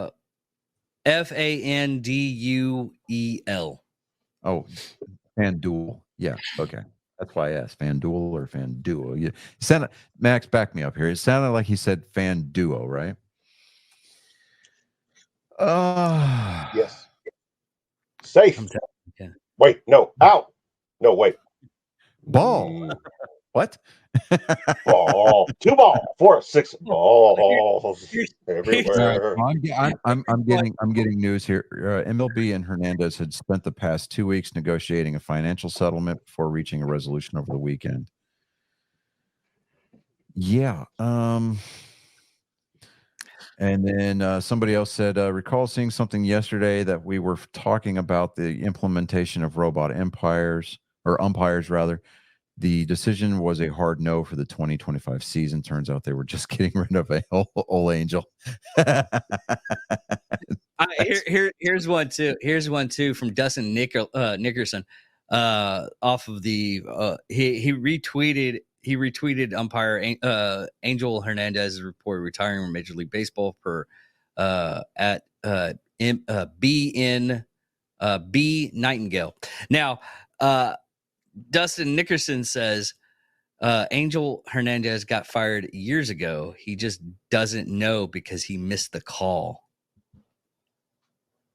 Yeah. These are freaking hilarious. I thought I would never have to look up at Sports Illustrated, even though I have like a sports show, because they stopped like reporting sports news. Yeah.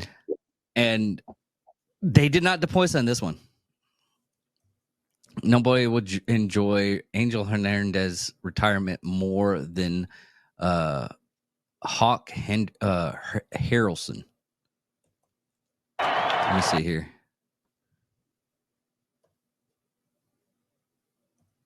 Trying to find out why. Oh, okay. In honor of Angel Hernandez's retirement, here's the best costume in Halloween history. Is it's a kid. Hold on. Let me get. Oh, this is so hilarious. Let me get this presented. Let me get this. I'm posting on X right now. Helen Keller had a better strike zone. Hashtag Angel Hernandez. That goes great with this Halloween costume. Yes, I've seen that before. Oh God. Yeah. These are classic. Yeah, no. Hold on, I'm gonna go over to what is trending here real quick. Yeah, not to be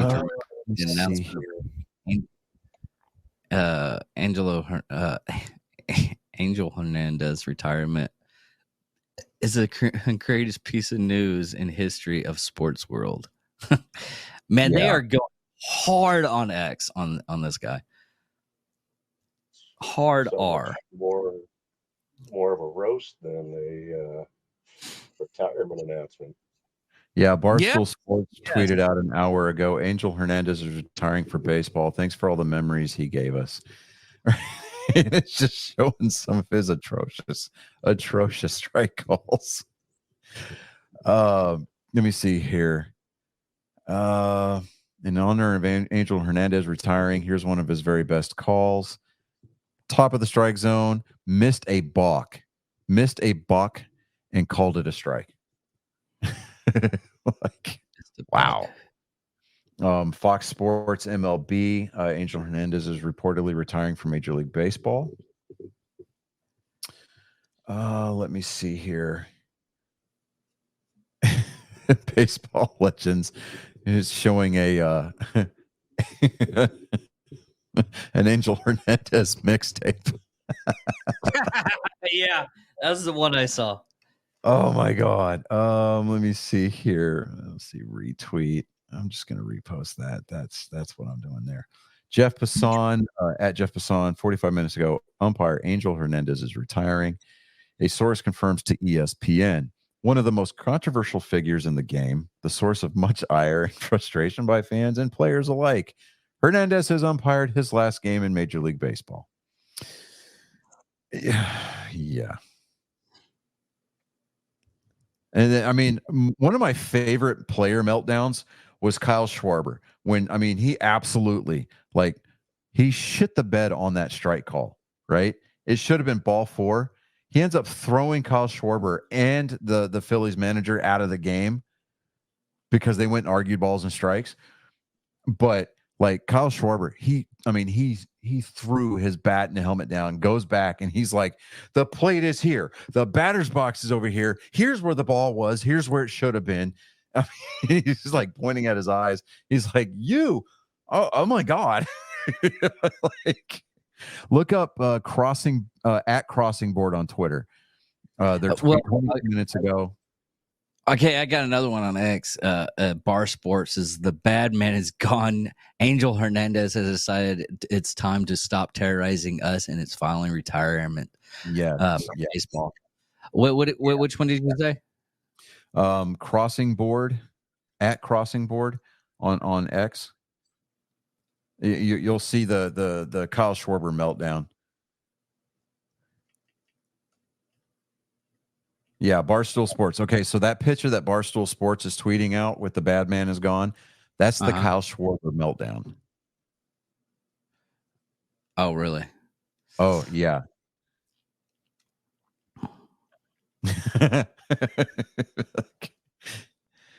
Yeah, at foul territory. At foul territory. Are you talking about the car ride? Because they got Angel Hernandez probably retiring good riddance with the car ride. Or are you talking? Man, they got a lot of them. Oh, okay. I got Kyle Schwartz. I've seen this one. Yeah. That's the meltdown I'm talking about. That is my favorite, like ever. It's fucking glorious. God. Yeah. Schwartz is really pissed off on that one. Yeah. To be universally hated the way that Kyle or the way that Angel Hernandez is, dude, I would not be surprised if he is told, if he was told by Major League Baseball, the competition committee, Robert Manfred himself, this would, if Robert Manfred wants to earn any brownie points with Major League Baseball fans ever, he could go a long way toward opening the door by announcing that Angel Hernandez is hereby banned from any and all baseball related activities, to include media jobs. Oh, yeah. That would ban him for life from Major League Baseball. That would be a life sentence. I wonder. Well, it could be. If that happens, we might hear a story later on down the road that Angel Hernandez canceled his subscription to Life. But I think that we would be with the world. I mean, obviously, he's got a family. I'm not trying to be unsympathetic to them. I get it, but would we really be in a worse place because of it? He probably hasn't seen his family in a while. I mean, to put it, to draw a parallel here, and if I'm out of line on this, somebody listening, please tell me. But you remember Band of Brothers, right? Yeah. How bad Captain Sobel was, and they got rid of him.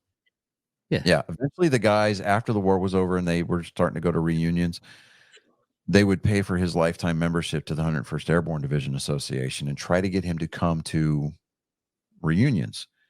Yeah. He always pointed blame at Easy Company and the 506th for ruining his career. And he never really recovered from it. Yeah, I've read about that. Yeah. So Angel Hernandez is kind of like the Captain Sobel of baseball. Is that kind of a fair comparison? Well, okay. How many times has he's gone up against the actual we'll just say HR of Major League Baseball? Okay, so Angel Hernandez, you know what? Let me retract the Captain Sobel remark, okay? Because without Captain Sobel, we wouldn't have had Dick Winters, okay? But here's the thing. When Angel Hernandez himself goes up against his boss by filing a racial discrimination law because you're not letting me call postseason games, that is a degree of horseshit that is biblical in nature. Okay. Yeah. Knowing good, damn and well that you don't call the playoffs unless you have a good enough accuracy score throughout the course of the regular season. Yeah. I'm just, you know, that somebody finally in baseball's front office probably looked at some of those mixtapes and was, just seeing some of the horrendously bad calls that Angel Hernandez himself was making, and finally made the right phone call to somebody and said, hey, we really need to deal with this because he is going to destroy the game. I mean, it's bad enough that Major League Baseball is dealing with the Fanatics stuff. But yeah, it's, I mean, having to deal with Angel Hernandez on top of that, having to with the residual fallout from Shohei Ohtani.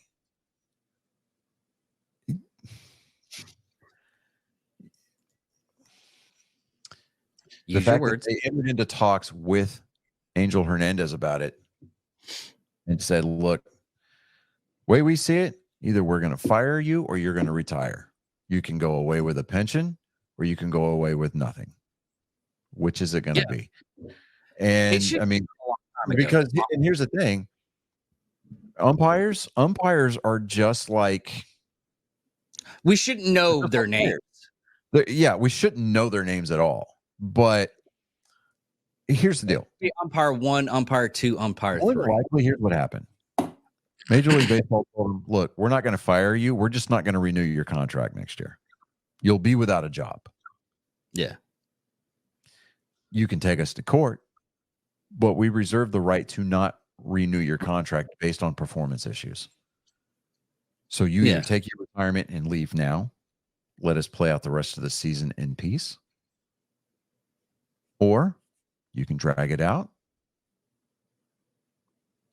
and we can, we can take your pension from you, kind of a deal.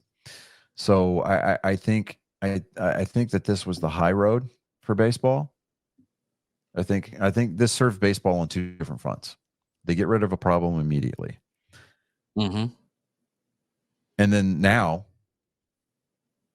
they get to save face a little bit because the mixtape from his performances alone this season. Yes, it's fucking hilarious. Yeah. I mean, we're like, what, 50 games into the season?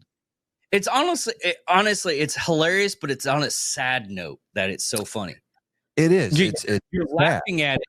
You're laughing at it because it's so horrible and horrific. And yeah, you should be like looking at this stuff. But like on a football level, this would be like the great Ed Hockley just suddenly shitting the bed on every call. Yes, absolutely. And the only reason why we know Ed Hockley's name is because the dude is a freaking beast. Like, he's shred, right? Like, yeah, dude, Ed Hockley, I mean, single-handedly, I think that he had a team of roving groupies in the NFL. Like, you had zebra chasers in the NFL. Like, he would, like, they would announce, hey, this crew's going to be in this city calling this game. Ticket sales probably spiked for that particular game. He was probably dropping panties on a wide age range. And his son, what's his son's name? His son is Sean. just as ripped. Yeah, what was Sean Hockley? Okay. Yeah, Ed Hockley. I mean, he retired two years ago. Yeah, 2 seasons ago. Yes. Yeah, 2 seasons ago. I mean, when I first started noticing this dude on TV, I'm like sitting there going, holy shit. Like, is he wearing a small, like, is his jersey too small? No. Like, homeboy's wearing an extra large and he is stretching the seams on that sleeve. Big. Like, his biceps were as big as my thighs, dude. Yeah. I'm about to. He looks like not a little guy. No, I mean, he looks like the right way. He flexes that. If he was in a flex off, he'd probably turn a lot of straight men. Let's just kind of put it that way. Yeah, I'm about to do an interview with a guy that's from Bostovia, and he does is terrains for like D&D and Right. 40K. Right. The dude is cut. He's freaking huge. Like, he hasn't seen a carb in 5 years, kind of a thing. I think Carb's too scared. Hold on, I got him on. Right. Hey, Johnny, can you hear me okay? Yeah, I can hear you fine, man. There's a weird delay. I was going back to NASCAR, and I wanted to. It reminded me of something. Back in my earlier days, I owned a Goodyear. Had it for a number of years, and Goodyear treated me well, and they used to take us to places, trips, etc. And one year, they took us to the Brickyard. This was back in 2007. Yeah. Oh shit! can't see it all that well, but we went to the Brickyard 400. Wearing it out hard. Yeah, it was the Brickyard 400, and I saved all this stuff, and we were there, and I remember meeting Montoya, Juan Pablo Montoya. Yeah. And we had like a dinner. Goodyear put on a dinner the night before the race, and all the drivers, etc. It was super cool. I wasn't like really big into NASCAR or anything like that, but it was just a really cool experience. So, yeah, I mean, some of these drivers, man. Yeah, some of these drivers are completely down to earth. They're blue collar, but they are larger than life. You know, and like so when David and Chris and I went to the race in April last year. No, it wasn't April. It was it was September, right? October, September. Yeah. No, October. That's right. It was dude, it was hot. God, yeah. It was hot, right? In October. It was hot. Cool that day. I was like, are y'all okay? Oh, yeah. And it was hot there too. This was July 29th, 2000. We got to piggyback an E4. Remember the E4 Mafia hooked us up, man. He got us through the catch fence and down into the infield prior to the race. Yeah. And I mean, I got Kyle Larson. Kyle Larson signed my Black Rifle coffee hat. Oh no shit! Right. So these guys are short, like ridiculously short. I'm 6 foot or 6'1". It depends on what gas station I'm walking out of. Yeah. But Kyle Larson, I hand him my hat. He's got a black Sharpie, and he's looking at this hat. It is black and pewter, right? And he's like, where the fuck do I sign this? And then he just signs it right over here. And I'm sitting there going, yeah, okay, I'm good with that, right? This is the hat that Chris gave me. It's got Noah Gregson's autograph on it too, from the BRCC days. Yeah. But, you know. But this is the guy that I was talking about. Yeah, that dude hadn't seen a carb in years, man. Yeah. Hopefully Thursday. He hasn't written me back. We're going back and forth trying to figure out a good time because he's. Well, we need to hook up with that one guy trying to see about getting. Okay, all right. So Colin is logging off because his internet is freaking out. Oh, I saw your eyes move. All right, bud. We're gonna go ahead and let you hop off out of here. I will give you and your brother a call this week. And I saw you blink. I can still see you moving. Can you hear me just fine? I can hear you right now, but like the entire time you've been talking about NASCAR, I get like every 30 words. Okay. Did you hear the part where Angel Hernandez, that really bad umpire from baseball, is retiring? The bad man. I heard some of it. Okay. Well, I'll brief you later on. Give your brother a hug for me. Tell him I said I love him. I will give you guys a call this week. All right. Mm-hmm. All right. Love you, bud. Laters. Love you. Love See you. you, Colin. Later, Colin. Later. Okay. Yeah. So I mean, we're down there. Bubba Wallace walked right up to me. He was signing some stuff for some women that were there. They were like, "Oh, we pray for you every day." You stepped David will confirm this for you.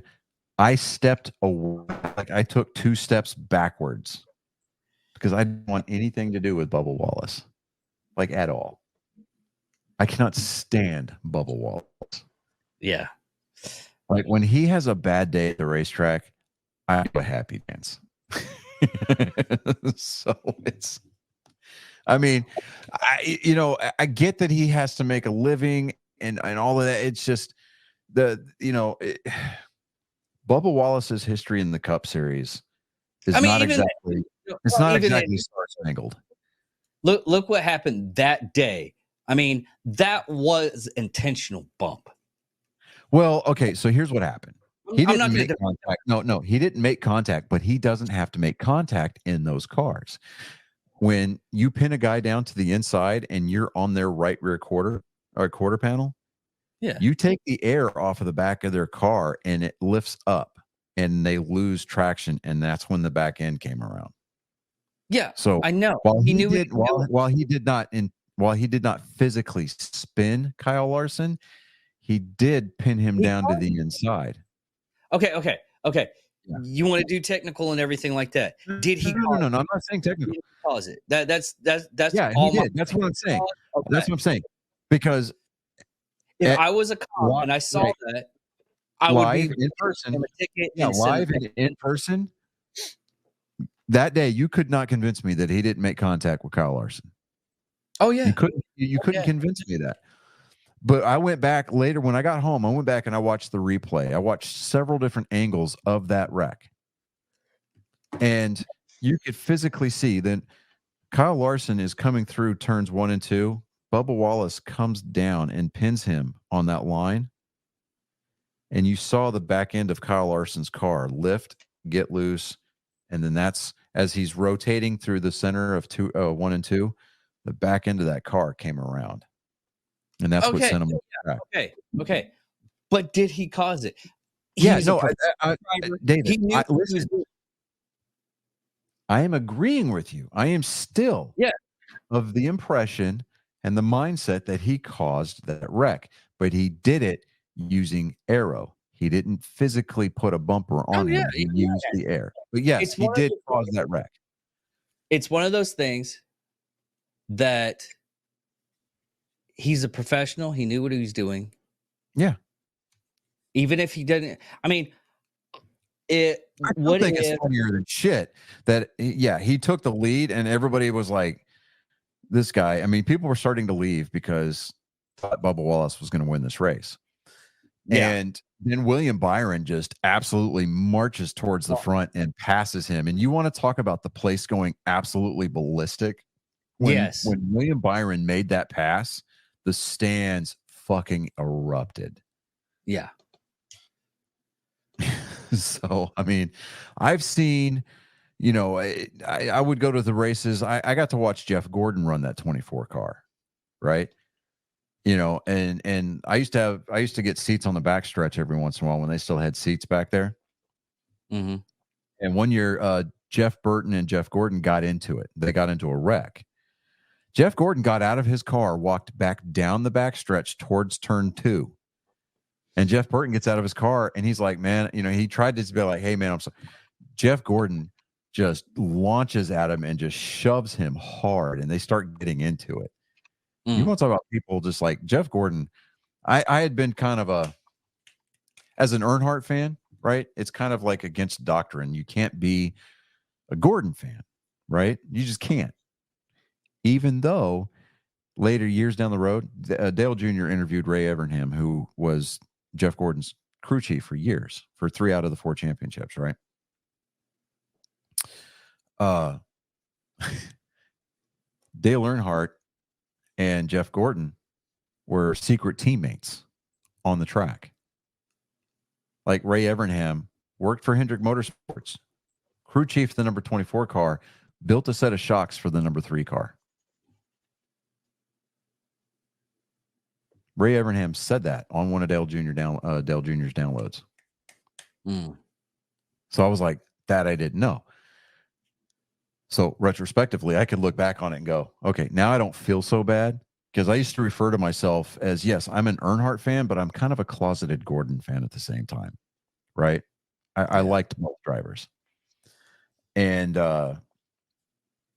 when Dale Jr. left DEI, which there's also some DEI related news here in just a minute I'll get to. But when Dale Jr. left Dale Earnhardt Incorporated and joined Hendrick Motorsports, and he got to be official teammates with Jeff Gordon, Jimmy Johnson, Casey Kane. Boy, I'll tell you what, I was unabashedly open, you know, about liking Jeff Gordon. I mean, because here at the end of the day, the way I looked at it as a NASCAR fan, we don't get to see that level of greatness anymore. I mean, we're starting to see it now with Kyle Larson being the generational talent that he is. You know, we're getting to see it with some of these younger drivers, you know, like William Byron starting to come into his own. You know, you're starting to see these guys start to be sneaky good and start to be sneaky, consistent, and to the point where we have to recognize that as being, hey, we're going to have to pull for this guy for the next few years. You know, it's the future of the sport now, I think, is in pretty safe hands. I mean, as long as the governing body doesn't regulate this sport into stupidity, any more than they already have. I think these teams are starting to get this car figured out, starting to figure out what they can do as far as affecting the air on it and making sure that the packages that they bring to the track every week are going to be competitive, right? It used to be this car, biggest complaint, you can't pass a guy. Well, drivers are starting to figure out how to enter the apex of the turns and leave the turn, and exit the turns, getting runs on guys and leaving yourself a lane to get to where when you get the nose of your car up against the back end of that car that you're trying to pass and you have to lose your momentum because your car bogs down. No, you can, they're starting to figure out how to pass this car. And every generation of car drives different than the one previous to it. So that's one of the bigger reasons why I think that we're seeing people like Jimmy Johnson flounder. A 7-time Cup champion floundering. The power is distributed differently on these cars as far as the wheelbase is concerned. The aero packages are different. They behave differently in traffic versus clean air. They draft differently.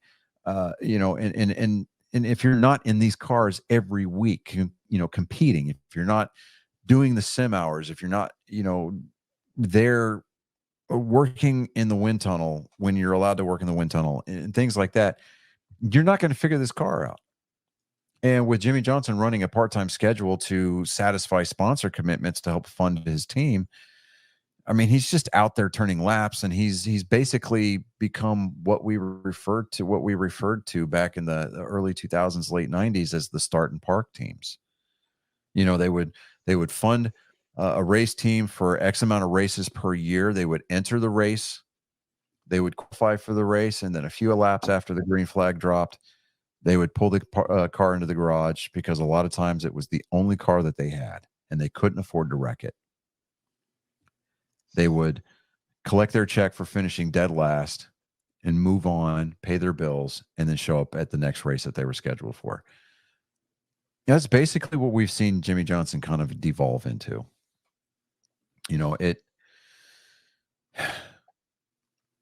For a 7-time Cup champion to kind of reappear on the racing circuit the way that he has, it's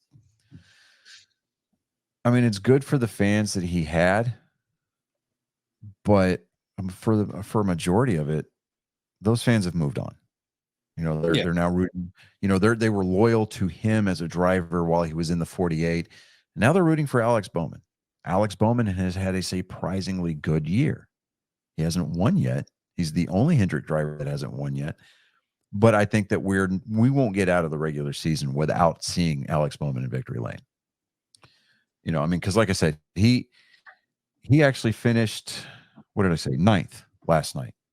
And he was moving forward when they called the race. So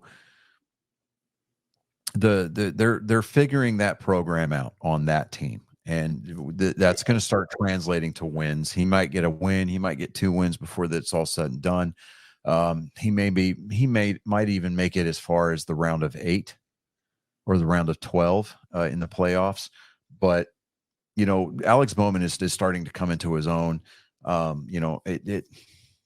He sells T-shirts or sold T-shirts on his website, because Kyle Busch called him a hack. He's just a hack who backs into wins, right? And anytime somebody says anything negative about him, he makes a play on it, makes a T-shirt, and makes money off the deal. So, I'm like, okay, William Byron, case in point, he drives the 24 car. He finished third last night. He's got 2 or 3 wins this year already. He's the Daytona 500 champion for this year.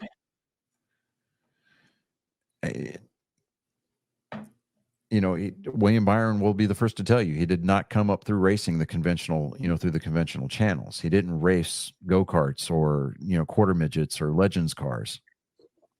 He was an e-racer, and he hung out at the shop a lot working on sims. They decided to give him a chance, and it's paying dividends. Yeah, and that's what the Gran Torino movie. That's about that one kid that was that did the same thing. He basically played Gran Turismo. Yeah, Gran Turismo. That honestly, that was a good movie. I wanted to watch that movie because I used to play the hell out of Gran Turismo. And if I ever decide to drop the hammer and just buy a PS5, more than likely Gran Turismo is going to be one of the main titles that I play for. Okay. Yeah. Of course, if I do that, I'm getting the steering wheel set up. Okay. And as a matter of fact, iRacing, which has been predominantly and exclusively console based, is coming, or PC based, is coming to the consoles, I think, later to this year. You'll be able to compete and qualify for things like the NASCAR E-Cup. Okay. NASCAR actually sponsors. It's a Coca-Cola. Coca-Cola sponsors the series, but it's a NASCAR e-racing series. You race for championship points. It's set up the same way that the regular season is.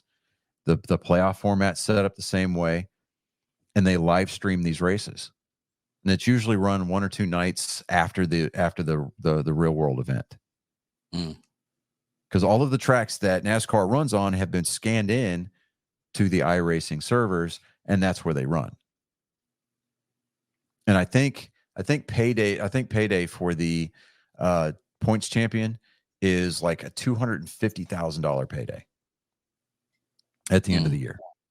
I mean, you get paid $250,000 to drive a virtual race car. That's a pretty good deal. I mean, to me, come on. If you've got the support structure behind you to do that, to spend the hours racing throughout the course of the week, why not? Yeah. I mean, you get these guys that have like huge, like expensive rigs where they've got their PC set up and they've got like 3 or 4 monitors that kind of wrap around them, and they've got, they got the seat that's on servos, and they've got their steering wheel, and they've got a shifter kind of. There's some of them that they get the like. They go all out. Yeah, they go all out on that, and I'm like, wow. Yeah, I mean, some of these rigs that I've seen for the iRacing guys, it's ridiculous. Like one guy, he bought a like an old Winston Cup, or not Winston Cup, but NASCAR Cup Series show car, right? Yeah, he chopped up the roll cage, took it apart, put it back together in his house, and where the windshield is, he's got monitors that go all the way around. Like his sim rig is the inside of an actual race car. Yeah. I'm just like, look at this. Wow. This is about 1,300. Yeah, just for that steering wheel. That's an F1 style, IndyCar style force feedback steering wheel. Yeah. You can now, the way that these real life you see those knobs right there in the middle of the green and the red. Yeah. Those are for downforce and brake bias adjustments. Yeah. Then you got your radio buttons and things like that. The red, blue, or the yellow, red, and blue lights that go across the top. Those are going to be your RPM meters. That's basically your tachometer. And when they set pit road speed, you figure out what gear you're going to be in and you can take it as far as it goes before you cross that threshold of going into the next mile per hour. And then you hit the button on that steering wheel, and when you come into pit, you need to be in that gear, pulling that number of RPMs. And once those lights get up to yellow, you can take it up to that last yellow light. The second that it goes red, you're going to get busted for speeding. Right? I mean, they will push it to the 10th of a mile an hour. It's funny. That is well, like wow. the steering wheel, like the steering wheel shifter pedal setup that I want. It's from Thrush. It's I think it's like $350 for the Xbox. But I'm like, okay, that I want to reserve getting that until iRacing comes out on Xbox. But then I'm going to have to move my Xbox upstairs. Because that way, if I want to race, I'll have to probably, employ my model building desk upstairs and just clamp the steering wheel down. Then I'll be sitting there in my gaming chair for, a couple of hours while I turn, virtual laps. But I realistically, with the career field that I'm about to go into after I finish school, I'm not going to be able to do that. So most likely I'll just be one of these. I'll run like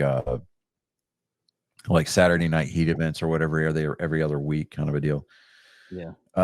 But because with the iRacing servers, real NASCAR drivers, F1 drivers, IndyCar drivers, they log into those respective servers and they will actually run virtual events. Like Dale Jr. gets in there and runs all the time.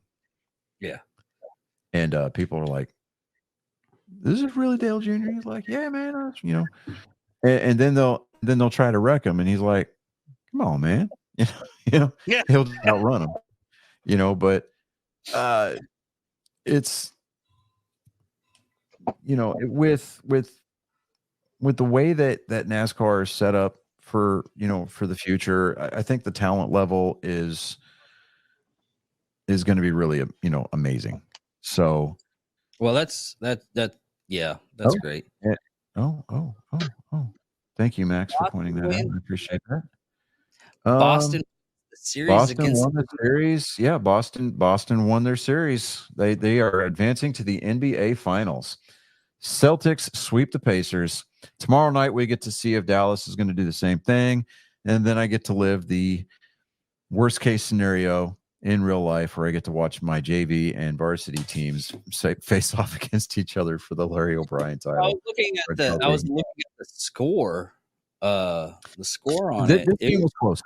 105 to 102. So they lost by about 3 points. Yeah. This was close. This was the closest game out of the entire series. Yeah. Except for game one. That one did go into overtime. Yeah, game one was an overtime game, but as far as point spread, a 3-point game, this was the closest by far. So look for Dallas to complete the sweep tomorrow night against Minnesota. Obviously the best case scenario would be for Dallas for Minnesota to make up that 3-game differential and it goes 7 games, gives Boston plenty of time to rest and practice. But I honestly, at this point, I don't think it's happening. I think Dallas is going to take it tomorrow night. And, the TikTok videos of all the Dallas sports teams being like I'm doing my part from Starship. Yeah. And then you get to the Cowboys and I'm like, I ain't fucking done shit. Those are hilarious. They're hilarious because it's like you've got the Mavericks, they're in the playoffs. The Stars, they're in the playoffs. The Rangers have won the World Series. And then you got the Cowboys. Yeah. Well, okay. In hindsight, even if Dallas comes back and wins the Super Bowl this year, the only way that video series is going to change is you're going to get the little kid who sticks their head in there and goes, "I'm doing my part," and then everybody laughs at him. Yeah. Yeah. Okay. Well, okay. To be completely fair, and it's not. Go ahead. Here's the thing, and we'll land this plane after Johnny gets his speak in. Is of all the teams that are from Texas, Dallas is the one that actually has rings. Saying that, it's been a while since they put on those rings, but in case the Stars have won the Stanley Cup. The Stars won the Stanley Cup back in '96 or '97. Okay. The Rangers won the World Series last year. Yeah. The Mavericks have been to the finals twice. They've won it once. Okay. All well after the last Dallas Cowboys Super Bowl victory. Well, 93. 6 times. Well, was it 92, No. 93, then 95? Cowboys have only won 5 Super Bowls. 6.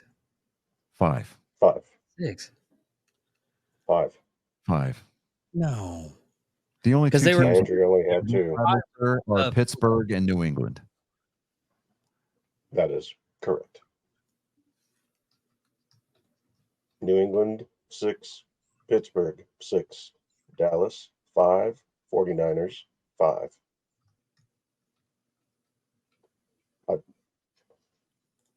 Wow, shit. Like a savant. Largest David, state is Alaska. I'll give you props on that. Texas. You were convicted, you were dedicated, and you were loyal to your position. You said, I am going to die on this hill. You were like that paratrooper in Normandy where you said, the bastards are not coming across this line. You were fierce. You were loyal. I appreciate that about you. Okay. You were wrong as 2 boys fucking in church on Sunday. You were loyal. Okay. What? All right. So, like David said, we're going to go ahead and land this plane. Ladies and gentlemen, boys and girls, angry faithful of all ages, those of you who have been tuned in and have been faithful listening to us drone on about this, that, or the other on this Memorial Day, I sincerely, from the bottom of my heart, and I think that I can freely speak for the rest of us, including our absent team member, Chris Jacka, tonight. Thank you. And, for what it's worth, we hope that the barbecue was good. David, show them a picture of the brisket that I made tonight. I feel like showing that off. I know. But,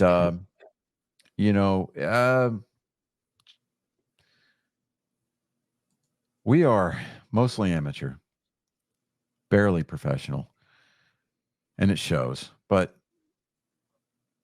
it's what we like to do, and we appreciate you coming along for the ride. I am. Again, Bell has been the only one to say anything. Oh, that's beautiful. Bro, just show the pic. I can't show the picture. You put all. Show. Okay, that's why I was like, okay, how do I do that? I can't do it with Firefox. You save that picture to your photos. No. You can't do it on Firefox. Oh. You can do it on Google, but you can't do it on Firefox. That's the reason why I don't like using Firefox.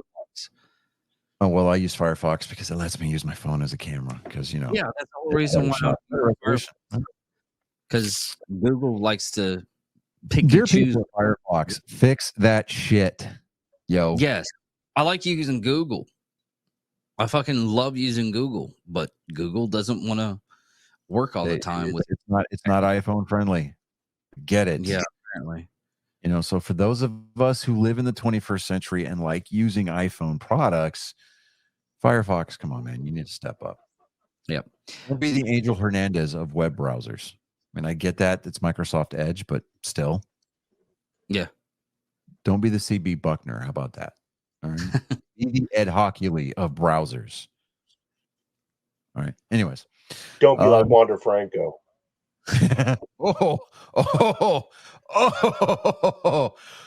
Oh, that's dirty. Oh, I feel like Oh, I need to go take a bath in holy water now. Ugh, God. Stay away from the islands, Just make kids. it smell from the priest. Yeah.